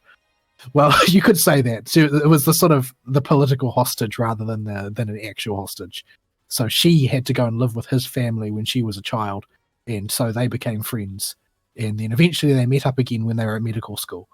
But why they even bothered with that is sort of unclear, because the story doesn't appear to be doing anything other than making monster girls make squeaking noises. I've never encountered a girl that makes the Japanese arousal squeaky noise. I don't know if human beings do. I think that's an animal thing. I don't know. It doesn't seem like human noises. Yeah, it doesn't seem normal. Unless girls in Japan are just really weird. I cannot think of a reason they would ever make that noise. Everything else in Japan is really weird. That is true. But yeah, so I'm watching that not for any good reason, and it's not holding my interest because it's not doing anything different. Not merely not doing anything different from every other episode of every other show of its kind, but it's not doing anything different from every episode of its own series.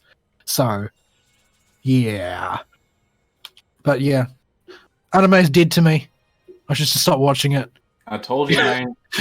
Why is it so bad? Stop hiding from the coof, get back in your office, and do some writing. Yeah, but that would require people to do their job, and they gotta cower from the coof. Ugh. Oh, I don't have anything to talk about. That's it. I'm depressed now that I thought about it again. We gotta go on break anyway, because we're an hour and a half in. Righto. So, we're going to put on some music, and we will be right back.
bear just threw me off a cliff.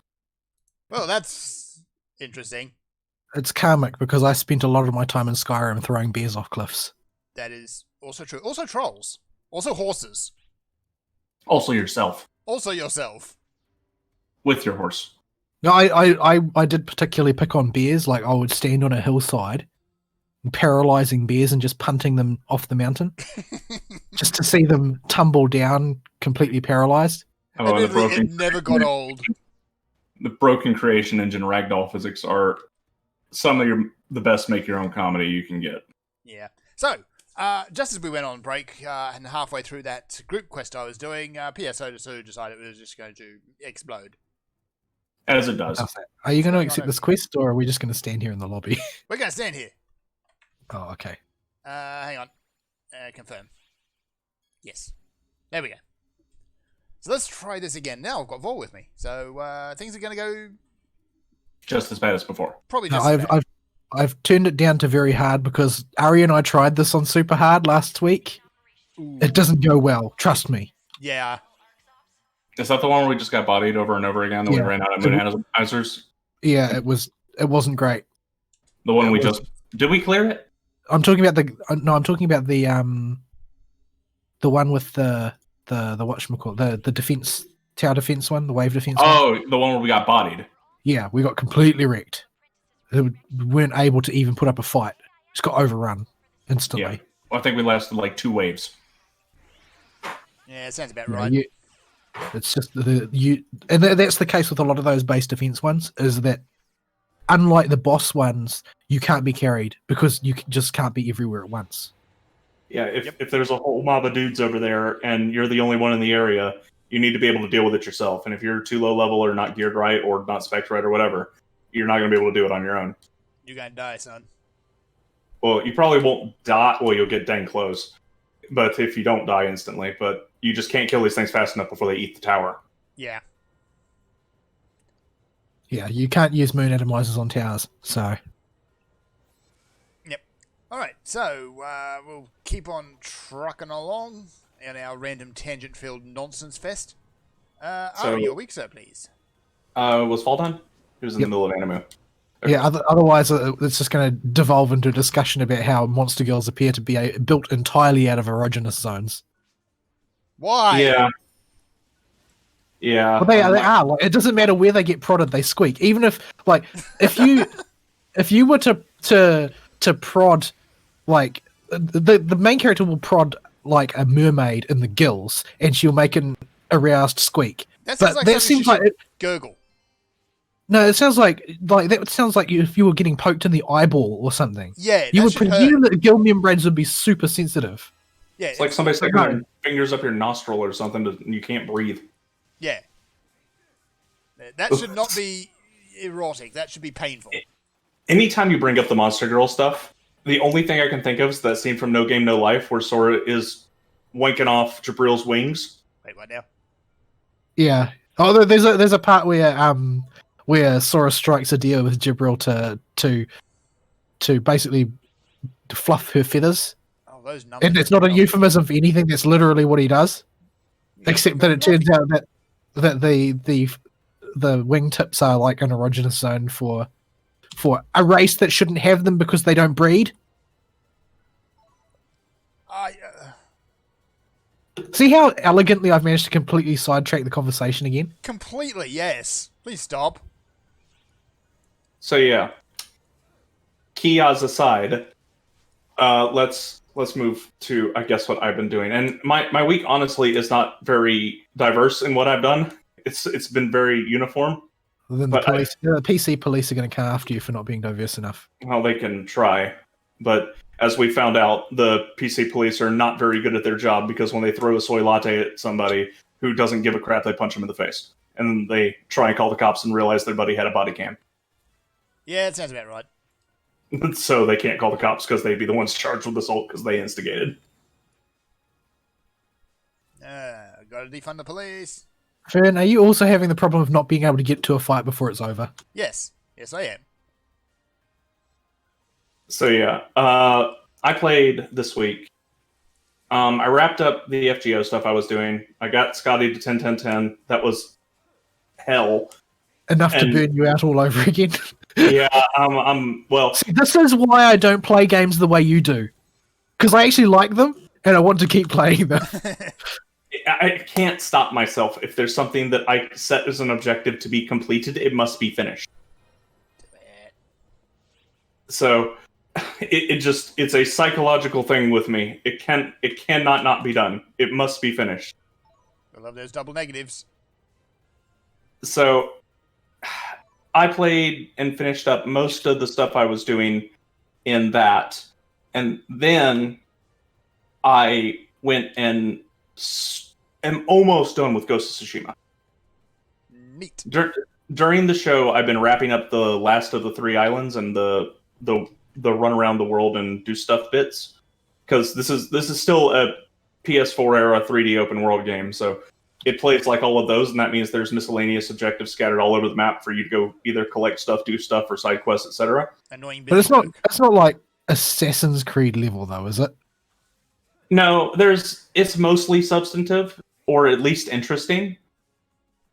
So it's not radio towers everywhere all the time in every game, no matter the genre or setting. Gotta get the feathers. Yeah, well, there's the equivalent of feathers and banners, but they don't give you tangible upgrades, just cosmetics. Okay. But so for people who aren't RSTL, it won't present a problem. Yeah, and they do have towers, but they don't do what towers do in every other game like this, which I was actually really glad they didn't, because the way towers normally operate in 3D open world games is you see a tower in the distance, you go and you light it, or you clear it, or cleanse it, or whatever, and it reveals a whole chunk of an area of the map. Yep. In this one, any named area will just do a little poof around itself, about as big as the area is on the map, and just the immediate area around it, and clear the fog of war there. But it won't reveal anything else, and you'll get a chunk of EXP for clearing it. And this includes the little towers, which are lighthouses. And they are not any different. They just give you more reputation gain as their thing, and you have to climb to the top of them and light them so that people can see the lighthouses. So their closest thing they have to a tower doesn't operate like a tower at all, and I've actually really enjoyed the fact this game doesn't have the tower mechanic, because it makes you want to actually go out and explore the what's in the fog of war and see if you miss stuff, which is perfectly fine and wonderful if you're not trying to complete junk, because what this turns into is mowing the grass. Yay! And I know that's your favorite thing to do. Yeah, and this seems to be a thing in video games with fog of war lately, is they will force you to just cut the grass, or cut the fog of war, like the grass, and it drives me bananas. Yeah, it's not like you see a giant something on the horizon, and you'd think it'd be added to your map, because it's a big thing you can see, but no. Yeah, no, you gotta cut the grass. Gotta cut the grass. So that's where I've been at in Ghosts while we've been doing the show. But I've actually been fairly impressed with the way they present it. It's a straight samurai story. There's nothing special. If you've seen any other samurai stories in video games, any Kurosawa films, any of even the Western samurai films, all of this has been done before. It's just done genuinely well here. Well, from what people at the mainstream games review outlets in Japan are saying, is that's actually part of the reason it's so popular. Apparently the sort of attempt to do edgy and convoluted stories that Western games like is really unpopular in Japan, and they were just really gratified to see that this was a normal samurai story. Yeah, there's no dark evil force trying to take over the world, or some way to subvert the genre, or anything wackadoodle like that. It's just you are a samurai. You are trying to balance the Bushido code with the current, unfettered Mongols that are raiding your island and your home. Yeah. And trying to figure out how to make the Mongols go away and still live your life. So that's the whole story, and it's just really well done and a really straightforward story. And I like straightforward stories sometimes. Not everything needs to be convoluted. If they do them right and do them well and play to their strengths, instead of trying to go off in left field and do something wackadoodle in it, they generally turn out pretty good, like this one. Yeah. Even the side stories are fairly substantive and just highlight how bad the Mongols are as people and what war with an unfettered enemy can do to people. Yeah, the usual suspects had a big where about how this was racism against Mongols.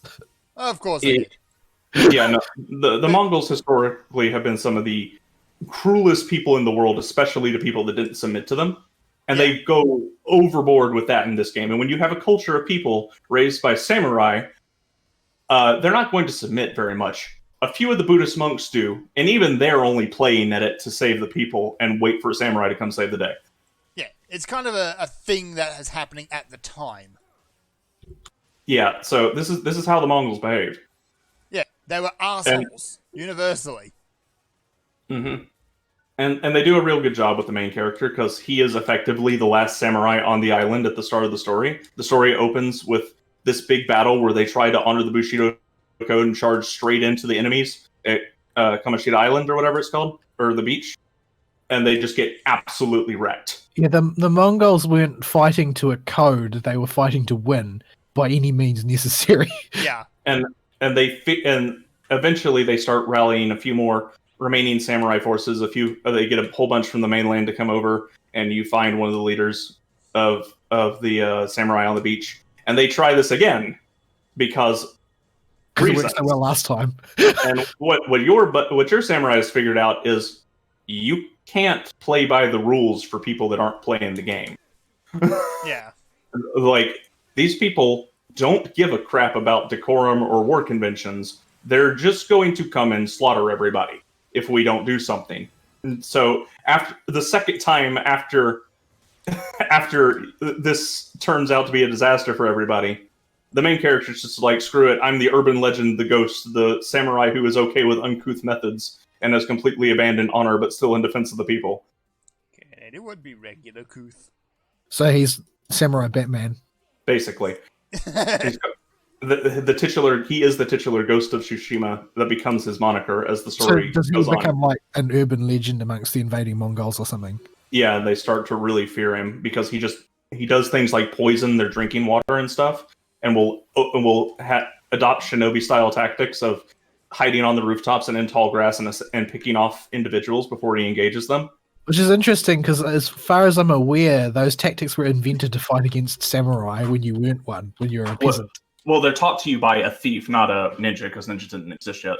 But so this thief girl is like, you're going to die if you don't start learning to play by the rules I've had to my whole life, which is you do what you have to or you're going to die. Yeah, there are no rules. Yeah, there is kill or be killed. And so he starts adopting all kinds of not very culturally acceptable tactics to his people. And his people start to love him for it, but all the politicians and the head honchos in charge start disowning him and getting really upset because they have to abandon this figure that's seen as a hero on the island because he's not following the code.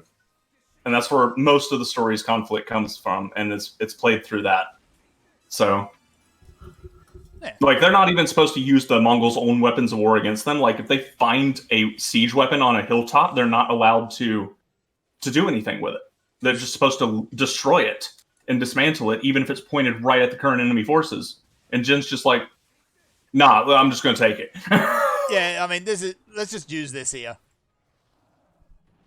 It's like, just like, nah, that's a really dumb idea. Let's not do that. Yeah. Let's instead use it to liquefy these guys that are about to murder everybody. Yeah. So it plays that story really well, and it doesn't actually take a side on it. It leans towards the unfettered nature of Jin going around and using dishonorable tactics, but it doesn't endorse it openly. It's just. Well, I mean, this is the thing, though, is that the Bushido, much like the rules of chivalry and combat that were developed in the West, those are designed for fighting other people who fight by the same rules. Actually, they are designed as part of a gentleman's agreement between both sides that they want to keep the bloodshed to what was necessary to decide the conflict. Yeah. Yeah. Actually, I'm reading a book series at the moment, which is exactly that. It's the Spellmonger series, and basically it's here comes this tide of murderous monsters that want to kill everyone and eat their skin. But the society They're is... not going to peel them first? The peeling is optional. But The skin yeah, comes right off. The skin comes right off. The human society, though, is feudal and very based around chivalric code. And, of course, here comes this enemy that doesn't subscribe to that. So, yeah. But yeah, I don't recommend it, actually. It's this great series of a protagonist who's just basically done with everyone's crap. yeah. But he still has to play the game at this point, at the point I'm up to anyway. But one thing that reminds me, mentioning chivalry, the one thing the game does do that you don't see a whole lot of games do, because a lot of companies are scared of this because it's outright dangerous to use it as a theme in your game. Oh, and that's the theme of nationalism. Like, Jin just genuinely loves his country, but he just doesn't agree with the methods being used to protect it. But he's always working towards the people of his country being safe and making sure they can keep living their lives as best they can during the, while monsters are running around beheading people and sticking their heads on pikes. Yeah. So that is a toxic topic in today's culture, and because it's toxic and been so perverted by comparisons to the Nazis and such, you just don't see it, and it's a novelty now. And it was just a breath of fresh air to see it used as a major central theme in a story again. So that's something some people may want to know about before going in, for better or for worse. You are allowed to love your home. Yeah, like, Georgia's got a whole lot of problems, but I will defend the place to the death. Well, I mean, I consider it that's a type of moral duty to love your country, because it doesn't say anything about loving what your country does. You need to love your country enough to try and make it become the most of what it aspires to be. Yeah, and to call them out on their nonsense. As long as that doesn't involve communism. Well, the thing is that communism is opposed to the idea of the nation state. Yeah. But some people haven't quite got that to click yet. So they're acting like communism is will make their country the perfect utopia, and they have no idea that communism doesn't care and will just try to spread outside their borders. I've encountered people that dumb. Sounds about right. But yeah, it's did you see us dramatically all press the button at the same time? We've got to dramatically press the button and point. Don't forget to point. Yeah. Oh, right. I was with you in the cutscene when I did that. We did last week. But yeah. All that ridiculous pose. Oh my goodness! Look at all the treasure. Yeah, that thing loop pinatas. But what else was I going to say about it? Oh, right. So I've unlocked everything in gameplay now and have all my equipment fully upgraded. I've just got one more place to liberate that the game won't let me go near, and it says there are overwhelming forces in the area because it's a story area. And if you go near it, you'll auto-aggro everything in the area, and the archers will auto-lock onto you and one-shot you after 30 seconds. Okay, so the game just says no. There are two of those areas in the game, and this is the one on the third island. There's one on the second island as well, where you have to clear a main story quest before the game will even let you near the place. Seth says that to run into sections like that is necessary to advance the story in Stalker. I tried to play Stalker a while ago, Call of Pripyat, namely, and I just could not get the game to run. So I don't know. No, Seth says you need to roll back your NVIDIA drivers, and that automatically fixes every problem for no reason. Yeah, honestly, that sounds about right, considering what the things I'd had to try to get it to work. I never did get it. Yeah. Someone rezzed. Oh, well. Oh, what else? I'm trying to blast through this so we can get to whatever topics we have. There's not much. Because it's just one game. But it's sounding like it's a really good game to play, though. It is at the top tier of those open world exploration type games that follow in the vein of Ass Creed or Horizon Zero Dawn or like that. It managed to. I don't really want to play Sekiro, because that sounds like pounding nails into my dick. But I That's might it be is- able to convince myself to play a normal samurai game. Yeah, I mean, whipping your dick out and showing all the nails you've plunged into it is fun and all, but it does hurt quite a bit getting that accessory implanted. just why? I mean, if we want to continue the analogy, that's what Sekiro basically is. No, we didn't need to We continue did the analogy. not. I'm sorry for everything. I hope you regret it. Just But, why? but yeah, Alright. it's a very different type of game. It is. I initially said the game is somewhere on the hard difficulty spectrum of what most people would consider a hard video game nowadays, but that I don't think is correct because the upgrades, as usual in these games, can break your character very quickly. So you wind up naturally gravitating towards the most broken stuff in the game, and you'll have no trouble at any of the camps, and you'll just stop dying unless you accidentally slip and fall off a cliff and mistime your dodge roll to cancel the damage. Fun. But I've heard that you can also just make it harder for yourself if you want and like build like a pure parry build or something. Oh yeah, you can totally try and play it like Sekiro if you want. Does it work? Kind of. The parry It's not system. efficient. It's not Yeah. efficient. There are too many enemies around in too scattered of a bunch of batch of locations to reasonably do that. Because part of Sekiro is memorizing where the enemies are because they're going to be consistent Yep. and you're going to die a lot. So and Tsushima, it's like, hey, surprise Mongols. Yeah, a Mongol raiding party comes and attacks you, and you got to deal with them all the time, and having to adjust to whatever that the mob types and weapons they have in that particular pack of roaming douchebags are, and just parry does not sound like a good time. No, that does not sound like a good time at all.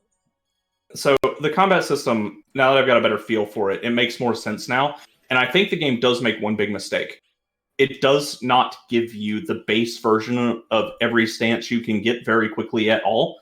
And the thing with stances is you can quickly shift between,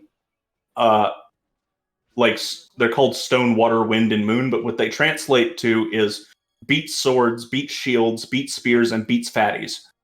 So it's rock, paper, scissors, except that you don't get to have one of them to play the game with. Yeah, so if you have to clear camps and beat leaders of the camps and do open world junk to make progress on unlocking these things. And what this means is, what's a good way to put it? What this means is you'll wind up in the early game with a bunch of like spearmen and fatties and be nowhere near unlocking either of the stances you need to make those enemies easy to deal with, and you have to do stupid crap like parry shenanigans to make it so that you can actually kill them. Oh, So- joy. So I do think that's a rather big problem with the gameplay in general, but that's the only real problem I've noticed with it going through. The rest of it plays fine. You just, as enemies come at you, you're switching stances. You get used to not having the lock on. I still think it would be better with one because of the way the game's set up and the way the game flow and combat goes. It's really hard to put into quantitative words, but it's one of those things where I just know a lock on would work better. Maybe they're really going for like minimalist HUD, like minimalist UI. Well, they were going for Kurosawa feel specifically, and they thought a lock on would detract from that, is what they said in an interview. Aha. All right. Yeah, I'll probably pick this one up at some point, I think, because it sounds like it's a really good experience. Yeah, I would say it's worth 40. 50. What are we talking in here for hours for normie gameplay? Like, not I'm trying to get every single little stone and leaf catalogued for the platty, but I'm going to play the game normally. What would be a good way to ballpark this? I would say 25 to 35. Right. If you do actually want to do side quests, but you're not turning over every rock, about 25 to 30. You just do the main quest, probably around 15 to 20. That's a ballpark, but it's a pretty close one, I think. All right. That's not too bad. Trying to do stealth missions without the sound turned on is a dangerous thing. Sound is important. Yeah, so stealth is a big part of this game. The camps are, when you get to them, and some of the story camps especially, are just flooded with dudes. And you just cannot reasonably fight them all and get done in any timely manner. It's much better to pick some of them off so you're not wasting time in combat, dodging attacks if nothing else. Mm-hmm. So that is something I noticed a lot of people don't bring up when they talk about the game, and it's something that definitely needs mentioning. So I think that's pretty much it for Ghosts. The rest of my week was consumed entirely by work. Yeah. It was supposed to be an easier work week this week, but it was not. I said last week, oh, this week should go a lot better. You're right then. Yeah, you shouldn't have said it. You're asking for trouble. Yeah, it didn't do that. So basically, we haven't been paid by a customer, and I've had to look at putting a lien on him, and we're held up with our suppliers because we need his money to pay them because it's a giant order, and these people are involved with the government, so that makes everything a pain in the butt. And we have also just put out quotes nonstop, which we do for free during WooFlu, but nobody was ordering anything because WooFlu. Mm. Oh my. Sorry, I'm just being completely distracted by a random thing I just found in PSO2. It's an emote where your character just sits around on an enormous banana. I see. I want this. You want banana. Yeah, but they also want 17 million Meseta for it. How badly do you want a banana? Not that badly. I mean, it is the most terrible looking banana I've seen. I wonder where it comes from. I want one, but I can't justify 17 million Meseta on it. So, yeah, that's a lot of Meseta. That is. But it is a really big banana. Gotta love them bananas, I guess. Alright, where were we before distracted by silliness? I don't know, your banana derailed me. Yes. Yes, I slipped on your banana peel. Work. So yeah, the rest of my week has just been covered in work and dealing with the repercussions of WooFlu delayed again because reasons. It's just, you send out a whole bunch of quotes during WooFlu and nobody's building anything, and you go, oh, well, I guess they'll all break eventually, and then they all start to break back to back to back. And so it's just been a chain of small jobs on top of the bigger jobs we got out. And I can't trust anybody else to do the work right now. Sounds about right. It's gotten to a point where if I can do something, I take the responsibility from the people that would otherwise get the responsibility to do a part of the job, because they're going to waste their time dawdling, and it will just be faster if I do it myself. That's how you end up like King Gilgamesh. What, dead in the underworld and having to call working yourself to death. Yeah. I mean, it's just so frustrating because these people are so slow. How hard is it just to do your job, people? If you're working at a company, just do your job. Please just do your job. Do your job. Well, I mean, it's not like there are any penalties for them to not do their job. So, yeah, as long as it gets done in time to make the customer happy, but it makes all of us that are there have to stress about it and go, well, I guess we got to sit and think about what we got coming up, and we can't do anything because we're waiting on Jim Bob to do whatever needs doing before I can send the customer whatever he's asking about. Need him to figure out what if this thing needs a variable speed drive or something. But he said he'd look into it and call the factory up. I got to wait for him to do that. And he's not going to call them, or he's going to make a whole bunch of BS reasons why he needs to wait. Or I could just say, screw Jimmy Bob. I'm going to call the factory and figure it out now and deal with their customer service for 2 hours. You don't actually have somebody called Jim Bob, do you? No, but I know a contractor named Jim Bob. I mean, What is with the South and its naming sense? It is Georgia. He's actually from Alabama. Isn't that worse? Yes. All right. But, what were we doing? We were wrapping up weeks. And Yes. that's really all I got. I've just been incredibly busy this week. So a little bit of FGO, wrapping up Scotty, and playing Ghost and what free time I did have, and just working my butt off. Yeah, there's And- a whole and- lot of butt work going on at the moment. And Being an adult occasionally, sucks. occasionally spamming political memes in the politics board on our Discord. If you want to hate me involved for the rest of your life, go read that board. Good grief. I don't want Fern to hate us for the rest of my life. I read enough in that board and it's just stab. I will point out one funny thing that happened this week. Beanie Man, who is my punching bag for everything political, Oh, what Has- do you do? the red pill suppository has finally dissolved in his butt, and he has gone full Trump tard, and his co-host now wears a MAGA beanie on his podcast. I don't want to think about I'd his heard butt. he'd actually started to swing that way, but that's funny. all you need to do is look at his opposition for long enough, and eventually you'll have to support him. Yeah.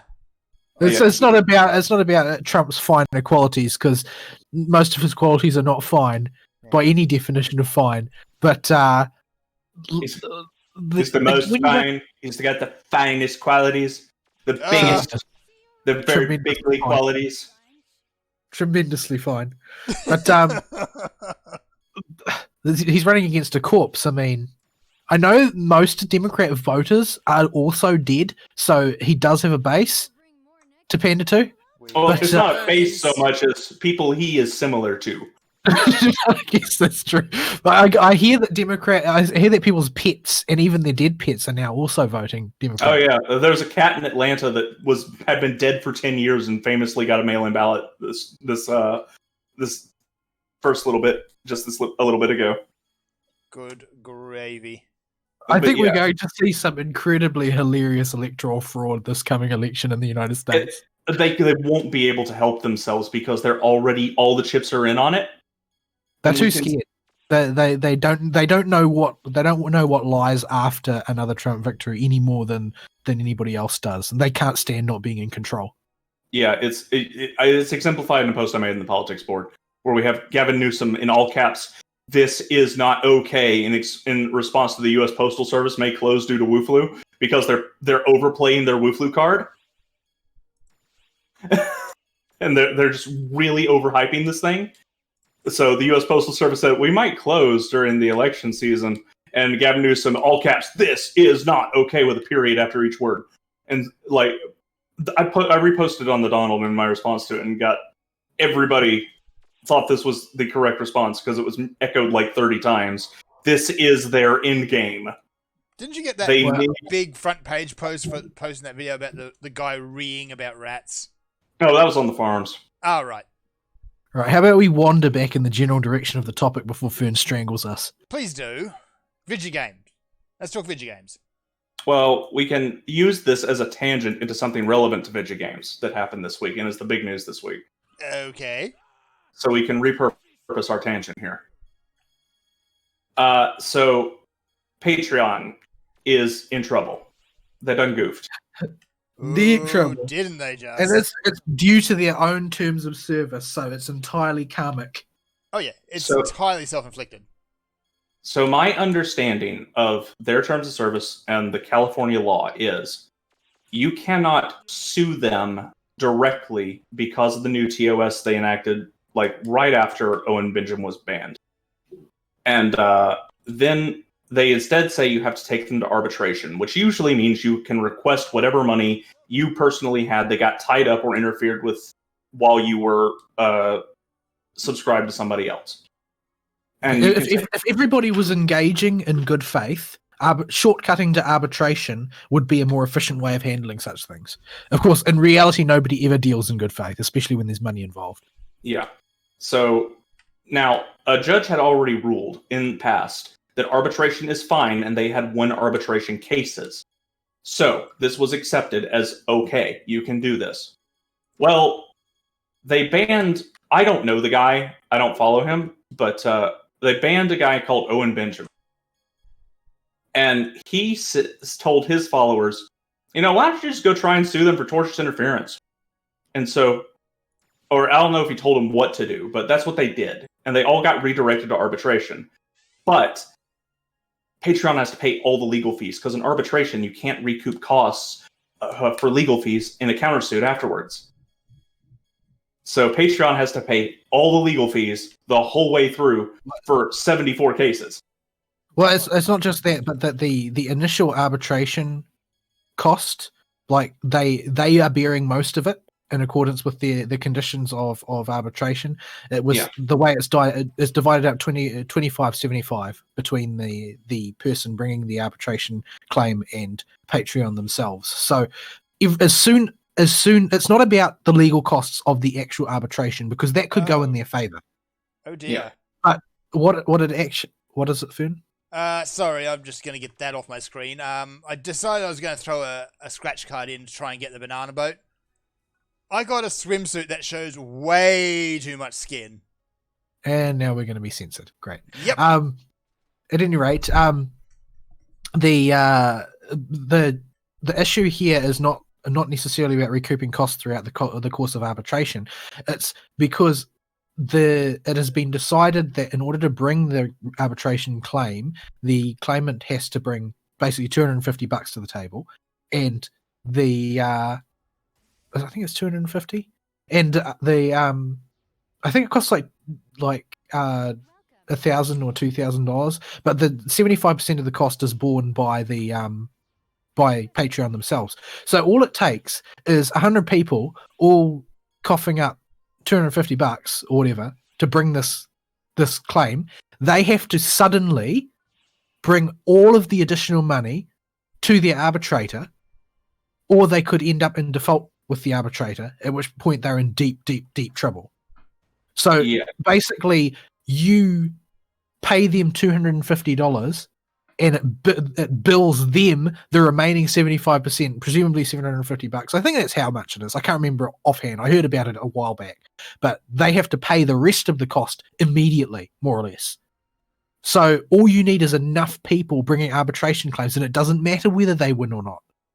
If they're willing to consider that $250 a sunk cost to increase the bills Patreon has to pay, then you can lay siege to them.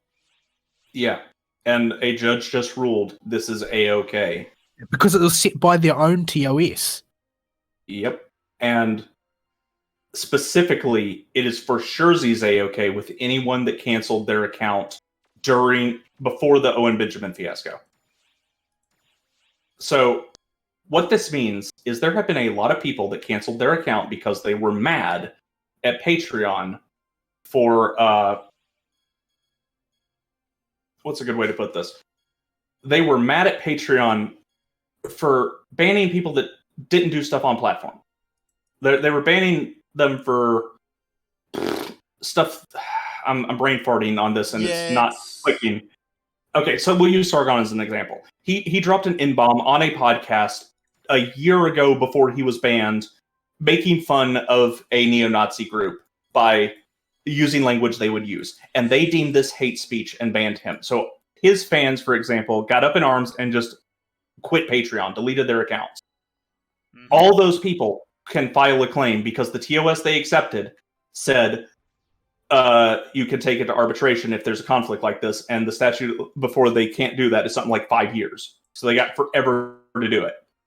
And specifically what Owen Benjamin and his lawyers said was if Lauren Southern and Sargon, just those two, went to arbitration with everybody that quit because of them, they could bankrupt Patreon. And that's what they both did. Yay! But more importantly, the ruling happened before they both did. Yeah. So the ruling would have taken into account the fact that this does not actually cause immediate devastating damage to Patreon if they, carry out the end of the bargain. So the injunction against the process is going to be denied. Mhm. It's just, the follow up now is that now that there's precedent that it's perfectly legitimate, everybody can join in, and it's sort of a sad to do that it's come to this. But this is the only way you can defend yourself against the tech giants is to abuse their TOS the way they abuse it. Yeah, it's like we were saying before in Ghost of Tsushima. It's all good and well to play by the Bushido code and be the bigger man or whatever in either peacetime or when both players are playing by the same rules. But the tech giants aren't playing by the same rules we're playing by. They're using dirty, underhanded tricks left and right to make sure they can crush you and silence you. So sometimes you just got to put some poison in their Mongol drinks.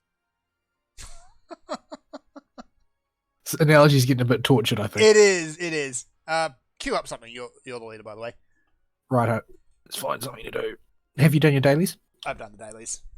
Right. So, just whatever. So yeah, it's going to get interesting. Like a lot of people have already jumped ship over to GoFundMe. Not GoFundMe. Not GoFundMe. Subscribe. Yeah, GoFundMe. I think fell for the might of the Mastercard smackdown. No, well, GoFundMe is a Kickstarter equivalent, not a Patreon. Right. What's the one I'm thinking of then?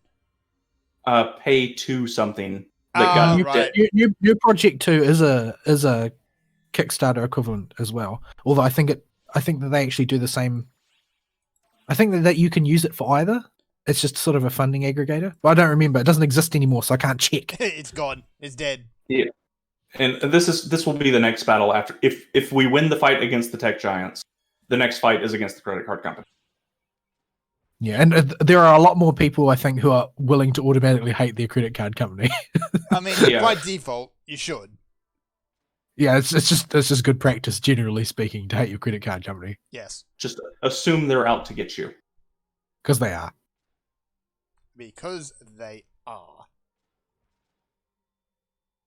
All right. So yeah, that's the Patreon bit, and it will be interesting. I think I can't wait to see what how many people get involved in just being sick of their crap. We can't let them win anymore. They've taken too much ground already. Yeah. We're starting to see a very vocal pushback on all this crap now, so things are going to get interesting. It's finally losing people money.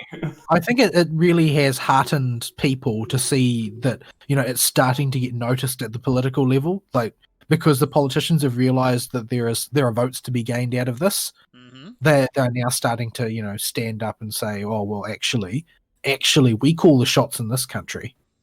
And you can't continue to abuse the law if we decide that you no longer can. Yeah, and I actually want to point out one thing that happened during the big tech hearing in the U.S. Jim Jordan, Republican congressman, was leading an inquiry, well, for the minority side anyway, against the tech giants on Wednesday or Thursday, one of those 2 days. But anyway, he had Jeff Bezos of Amazon, that I can't say the word I want to say from Google, and Zuckerberg. The lizard person. Yeah, Jack Dorsey's representation, or it might have been Dorsey himself, I forget, and Zuckerberg from Facebook. And no, Jack wasn't there at all. Oh, was he not part of this at all? It was Google and Facebook and Amazon, and I can't remember if I think there's a fourth one, but Twitter was not there, which was funny because one of the people asked a question about something on Twitter because they understand the difference between social media platforms. They're old people. Yeah. So yeah. The point is Facebook's answer to something anyway, not Twitter. So what happened was he asked them whether they thought China was involved in causing issues and stealing data within their companies, and Jeff Bezos is like, nah. Google dude's like, nah. And then Zuckerberg just kind of looks at him and goes, like, what are y'all nuts? Of course they are. I feel when the lizard man is the most admirable person you have at the hearing. Yeah, it's like he's just like, we just don't know how much or what they're stealing, but we do our best to make sure they don't steal anything. We don't directly feed them, at least. Yeah, you can't just deny it. They're in there. Yeah, I think that I actually think that that his confusion was an affectation. I think that inside he was gleeful that he knew he was going to get to look like the only sane man in the room. I Yeah. think so Because too. it doesn't happen but that often. it's just so funny. He's like, these people are basically setting him up to look like the only respectable person present, and he's a lizard person. Yes. Zuckerberg at least gives the appearance of trying, even if he's not and is blatantly selling all our money to China. He's trying, but he's a lizard person, so he gets it wrong. Well, yeah, he I doesn't think- understand I think people. I think that also he knows that he's on the outs with the powers that be already, because he decided to take a stand against censorship at one point when they really wanted him to go with them on it, and he didn't, and that's basically put him in their bad books forevermore. Yep. And so he knows that you can't ever win, you can't ever get that back. So I think that he's going to end up being like Elon Musk and just saying whatever the hell he pleases. We need more people mean, like that. Just stop caring and say what needs to be said. I mean, he's not a wacko. He's a cold-blooded lizard person. So the things that he says will be different. But as long as they're not beholden to some unspoken orthodoxy, then at least that he will have the sort of freedom to say what he actually thinks. And whether people are your friends or your enemies, having them tell the truth is always helpful. Yes. Yeah, so Zuckerturd is the least offensive of the lot. Which is a real... Considering that he's the one piloting the most malevolent monster of them all at this Second point, most. as far as... Well, I mean, it's hard to tell. It's hard to tell where exactly Google is selling things to. I was going to say Twitter. Well, I mean, Twitter's like... Twitter, I don't consider Twitter to be much of a threat because hardly anybody uses it. They're just the comic book villain in the middle of all of this. Yeah, that's true. They're that's- so brazenly evil and pro censorship that they're not going to be helpful at all, and no real news will come of them until the day they burn. Yeah. But Zuckerturd is infinitely more interesting because he could turn around and decide to side with the real humans instead of the CCP, and he may rally the lizard people to fight alongside us. I mean, Against I censorship? would welcome our lizard people allies. I would happily sign that truce as long as he rejects the CCP. Like, lizard people or the CCP? Lizard people. I mean, only one we actually know the motivations of. Yeah. The lizard people. The lizard Yeah. people. Better the enemy you know. Exactly. Like, humans have been opposed to lizard people for a long time. Yeah, we kind of know what's up there. Like, the CCP's only been around, what, 70 years? Yeah. Also, this Something is like getting that. increasingly silly. It's also not too... While we're being silly and allegorical, there is truth to what we're saying, I think. What, that the earth is hollow and lizard people live in it? Not that part. But, but the fact that we would take, people that are just tired of this and just trying to make money over the actually evil CCP. Yeah. Well, when it comes right down to it, the CCP hate the engine that allows them to make money. So it only makes sense for them to side with the states on this. Yeah. So it's going to be interesting to see what happens with all this in the tech world. But following that, we can segue into the other topic of the week Okay. that happened in video game related ish news. The Howl. Increasingly ish. Well, the thing is, this is an ish week because nothing video gamey in our wheelhouse happened. Yeah, it really did. So we have instead we have a bit of comedy from Occasional Cortex, Yay! where once again she goes so far off the reservation her own party won't even support her. So, as people know, getting people involved in recruitment for the military or even the police at this point is a lost cause, especially the police, perhaps because of the way things are going. But specifically, the military is what's relevant here. And one of the brilliant big brains at the military had the great idea, we'll set up a Twitch channel and that'll help recruitment. Oh yeah, I remember that. Yeah, it didn't work. So AOC was just incensed by this. Because of course she was. Because of course she was. And so she decided to take it to the House and try and get them to work with her on a bill that was going to ban the military from using Twitch and interacting with the general populace at large on Twitch, using it as a pseudo-recruitment tool because she didn't like the video games. There was nothing pseudo about what they were doing. It was very blatant to the point where you were watching an active recruitment campaign, and it would open a browser window to the recruitment page. There are those, and they had that ad, but this was targeted more at their casual baiting to get people to follow the U.S. Army on Twitch to watch their esport team or something like that.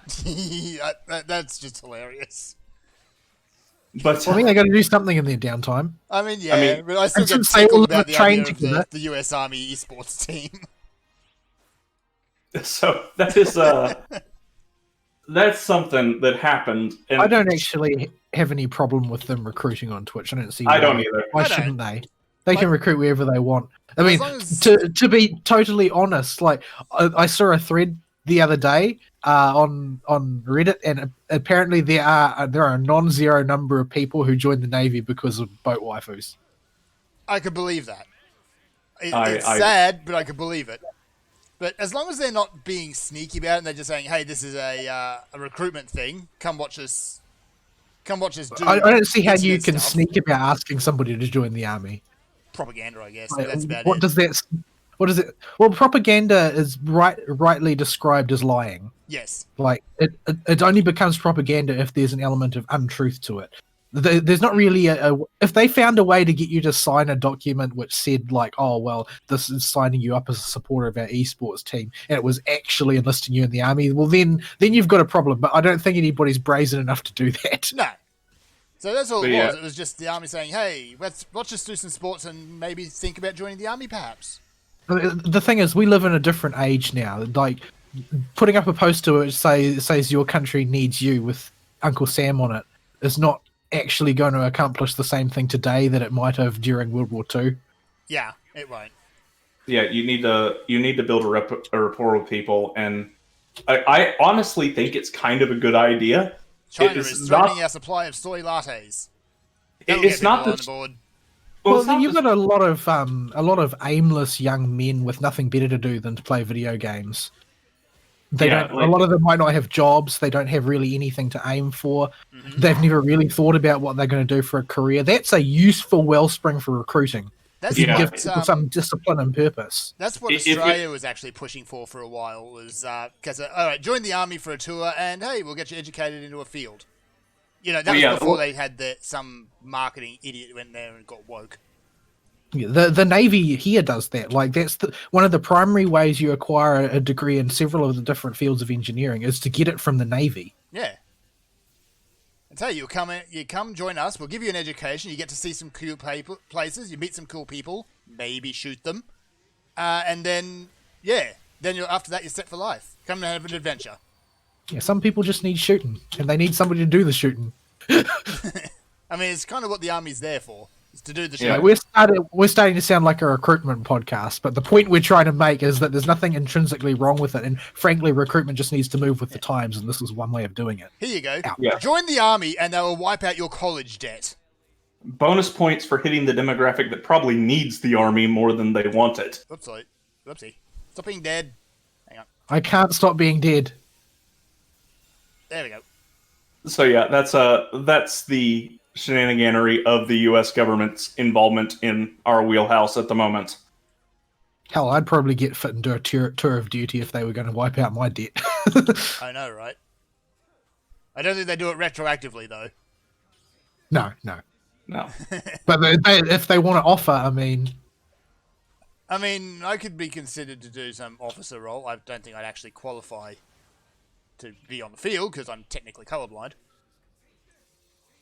I know a guy. Actually, it's not a guy I know. He's a friend of mine. But he failed a question in their academics test. This guy is he was doing his postgraduate degree in nanotechnology. So he's a clever cookie. But he got one of the questions wrong, quote unquote, in their academics test they used to determine who's officer material, because he actually knew more mathematics than the guy who was doing the testing, so his answer was correct, but the guy didn't understand, and he just refused to admit that it was mathematically correct, and he couldn't convince him otherwise. It was a very simple thing as well, but it was like he'd written, rather than writing, let's say, for example, 1 divided by 2, he'd written 2 to the power of -1. Which That's correct.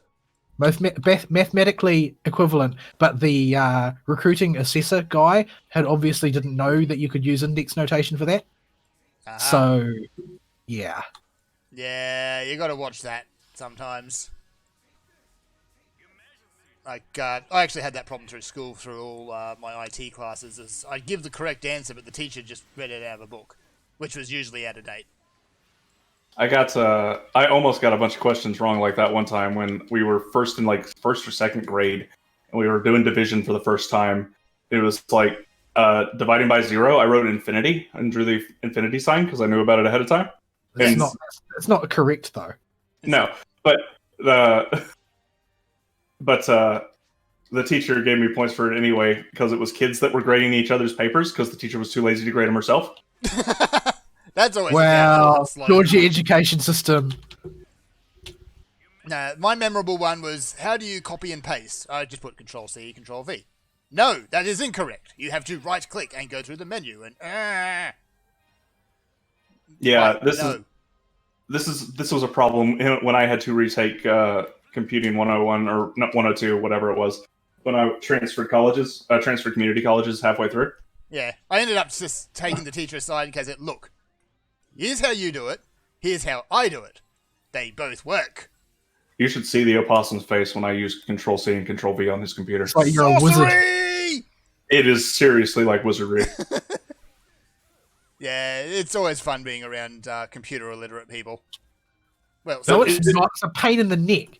When you get to impress them, it is. When they're asking you for favors, it's really, really not. They're always asking for favors. That's why it's also why I hate IT people. It's because we have to assume you're retarded. They get jaded, and then they assume that you're retarded. And the worst ones are the ones that put on airs about how much they allegedly know. When realistically, most IT people only have authority because they have the authority to lock you out of doing the thing you need to do. Yes. Yeah, it is a thing that just happens. We have to assume you're retarded. Because 9 times out of 10, they're correct. You are. 9 times out of 10, somebody needs to turn the monitor on as well. Yeah, that's next tier dumb, but we encounter way too many of those, or way too many people that have the wrong mailbox selected to search in their email box or something. That's their problem. Yeah, there is the classic story of a woman complaining that she can't see her emails, and after hours and hours of troubleshooting, turns out she hasn't even turned her computer on. Yeah, I could believe it. When you do tech support stuff, you realize just how stupid people are. Yeah. Or this is why you do not ever tell anyone you know how your way around a computer. No, I don't know. It's all Greek to me, man. Stupid's probably the wrong word. Unwilling to experiment or have any self-agency whatsoever is a better explanation for their problems. Well, what I feel it seems to be the case with particularly elder people is that they're just afraid that they'll break something irreparable if they try anything. Yeah. It's that is my assumption usually too, but oh my goodness, some people they know better and they just don't want to even try. Yeah. Drives me nuts when people don't try. It's my biggest pet peeve. Here's a big secret about how most IT people do their job. You open the web browser and you go to Google. And that's the first step. That works about 85% of the time. The other 15% is we still don't know the answer to the problem. We're just going to start trying stuff until it fixes. Yeah, you literally just roll your face across the keyboard and eventually something will work. Yeah, we're just going to bang on things until it decides it's going to behave itself. we'll just go down the list in our brain of common fixes for problems like this until we get to the bottom of it. And if about only 1% of the problems don't get fixed by that point. Yeah. And then we just start trying stuff. Yeah, that's if we don't say, oh, it's dead. Yeah, I don't know if I've ever encountered a case of it's dead, Jim, but I have. It's never fun. But it's usually because of something they've done. yeah, Yeah. I feel like that scenario has happened, and I just can't think of it right now. 3,000 viruses. Like, how much porn did you watch last night? All of it. All of it. That's fairly impressive, considering how much is on the internet these days. That was one back I encountered in my early days. Well, I was still kind of in high school. I had someone want me to fix their computer. And they had something like 20 of those dodgy toolbars installed. Oh, no. I just saw Toolbars! that, Everyone it loves just- toolbars. Oh, no. You know what that means when you see it. Yeah, It means know that they click yes exactly to what you're everything. dealing with. Also, they had I Bonzi mean- Buddy installed. They had what? Bonzi Buddy. Everyone's favourite, friendliest piece of spyware. It's like, yeah. Yeah, it's a little desktop assistant that would just chat away and be annoying and generally not utterly useless at all. It's someone's attempt to make something more annoying than the Office Assistant. Yeah, Than Clippy. but the thing was actually just straight up spyware. Yeah. It's like Weatherbug is what it sounds like, which is also just spyware, but pretends to tell you the weather. Yeah, And yeah, it's usually wrong. It's just spyware. Yeah, it's just spyware. That gets installed by some first-party applications. McAfee tries to weasel its way onto people's computers. That's one I got to rip out all the time. And McAfee's a pain to rip out. Especially because Yeah, it's so sneaky. I installed it once. Man. The only one that had ever beaten it for being difficult to get rid of was Norton. Yeah, I love the Norton ads. This goes, well, we're going to secure your computer from invasion and keep your stuff By private. Except from us. Except from us. We're also going to secure all your system resources and probably steal all your data. No, that was Avast. That was Avast, yeah. Avast, you got caught doing that. Yeah, Norton's idea is we're going to make sure your computer doesn't get any sort of infection or malware on it by just making it completely unusable. Yeah, you can't install any programs, then you'll be safe. Mhm. It's the coronavirus approach to antivirus. It's the HAL 9000 approach. You may never leave your house again. The Yeah, only way you to say. save humanity is to destroy humanity. Yeah, it's just if you encounter somebody with any kind of antivirus third party on their system at this point, and you're an IT guy, you've got a floppy drive with malware bytes ready to rip that thing out of their system. Just use malware bytes. It's like it is the nuclear option for when something's on your computer. And Norton, you just got to treat antivirus like a virus. A lot of the time it is. Yeah, it effectively is. It stops programs from working and steals your data. And you give it kernel access. Yeah. Have fun with that. I hope China doesn't own any of the ones you're using. Yeah, guess what? Oh man, Joke's on you. They don't the all- Opossum had the Ask Jeeves toolbar, the McAfee toolbar, the Yahoo toolbar. He had so much garbage when I first started working there and had to clean up his PC. I remember The last Opossum inspired the I need to have a sit down with people that have all this crap on their computer after I'm done and explain the advanced tab is not that advanced in any program installation. It just is a bunch of checkboxes and you uncheck everything you didn't say you wanted to download. To Yeah. be fair, though, the reason the advanced tab is to dissuade people who will be frightened by it. Yes, Because that's the those whole people, point. you probably don't want them in there. It's better if you just call it the more tab. But yeah, It's the junk you didn't ask for and it's going to steal your data tab. it's going to install Norton on your computer and start bricking it.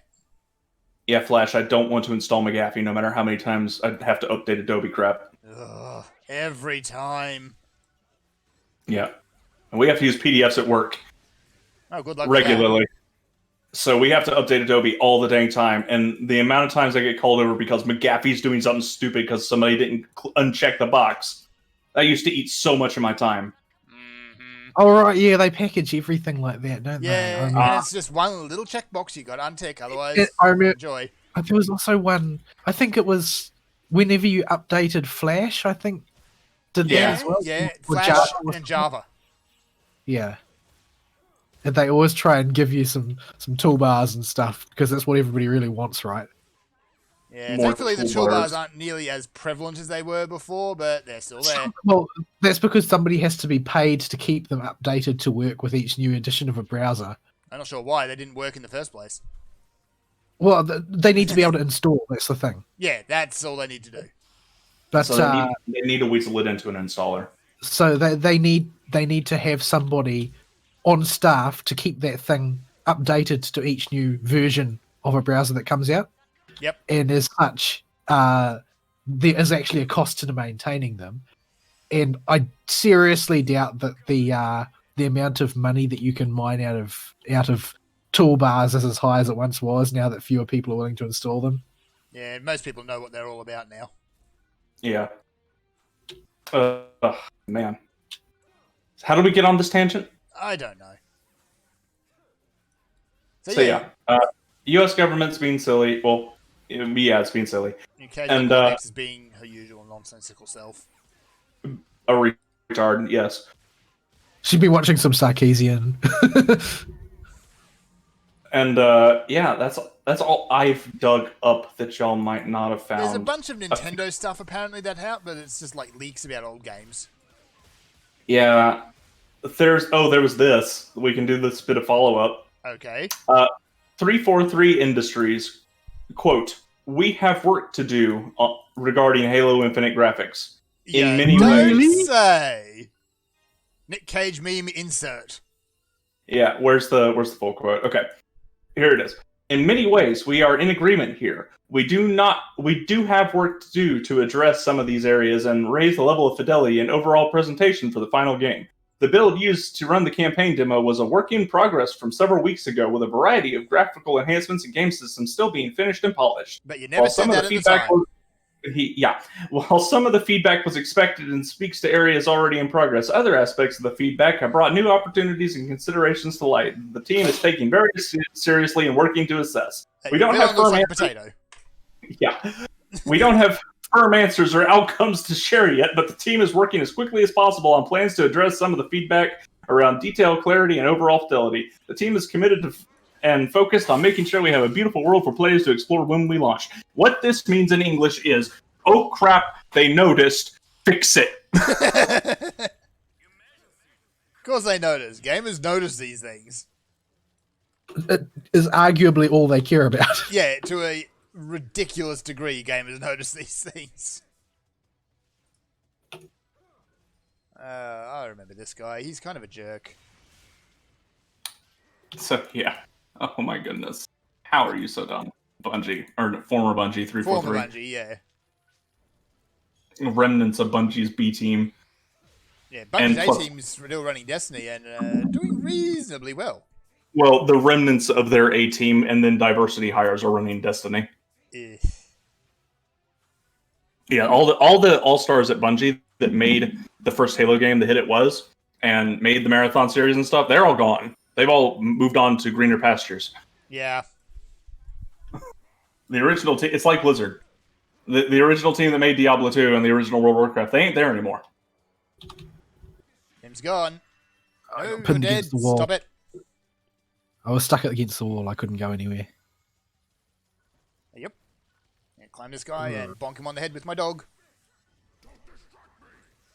I don't see anything else in the news batch for this week. Yeah, there's not a whole real lot. There we go. Boss down. So yeah. I always have bad luck with this guy when I'm trying to do him by myself. Yeah, he kind of ended up in the corner and got squished there by the look of it. All right. I can't think of anything else particularly major that happened game-wise this week. PSO2 Steam version got formally announced, I think. Yeah, well, there's some details up about that. It's still region locked because of course it is. Reasons, but it's region locked to 33 unnamed countries. What? So we don't know where it's going to be actually able to be used. Maybe you can find out what countries they are somewhere, but I don't know. Maybe. Let's see. but I don't see it in the article Ibu linked me on it. But interesting thing, like it's they're revamping the friend system because the friend system is currently like joined at the hip with the Xbox One, Mm-hmm. and which just makes me wonder, like, how much money did they waste on that? Like hard coding the Xbox system into the game, to what end? Beats me. That seems like an incredibly wasteful thing to do. But yeah, that's what I did, I guess. I'm just doing a Um, quick dig around, and there's kind of mixed information about the whole region locking thing. Like, there's some sources that are saying it won't be.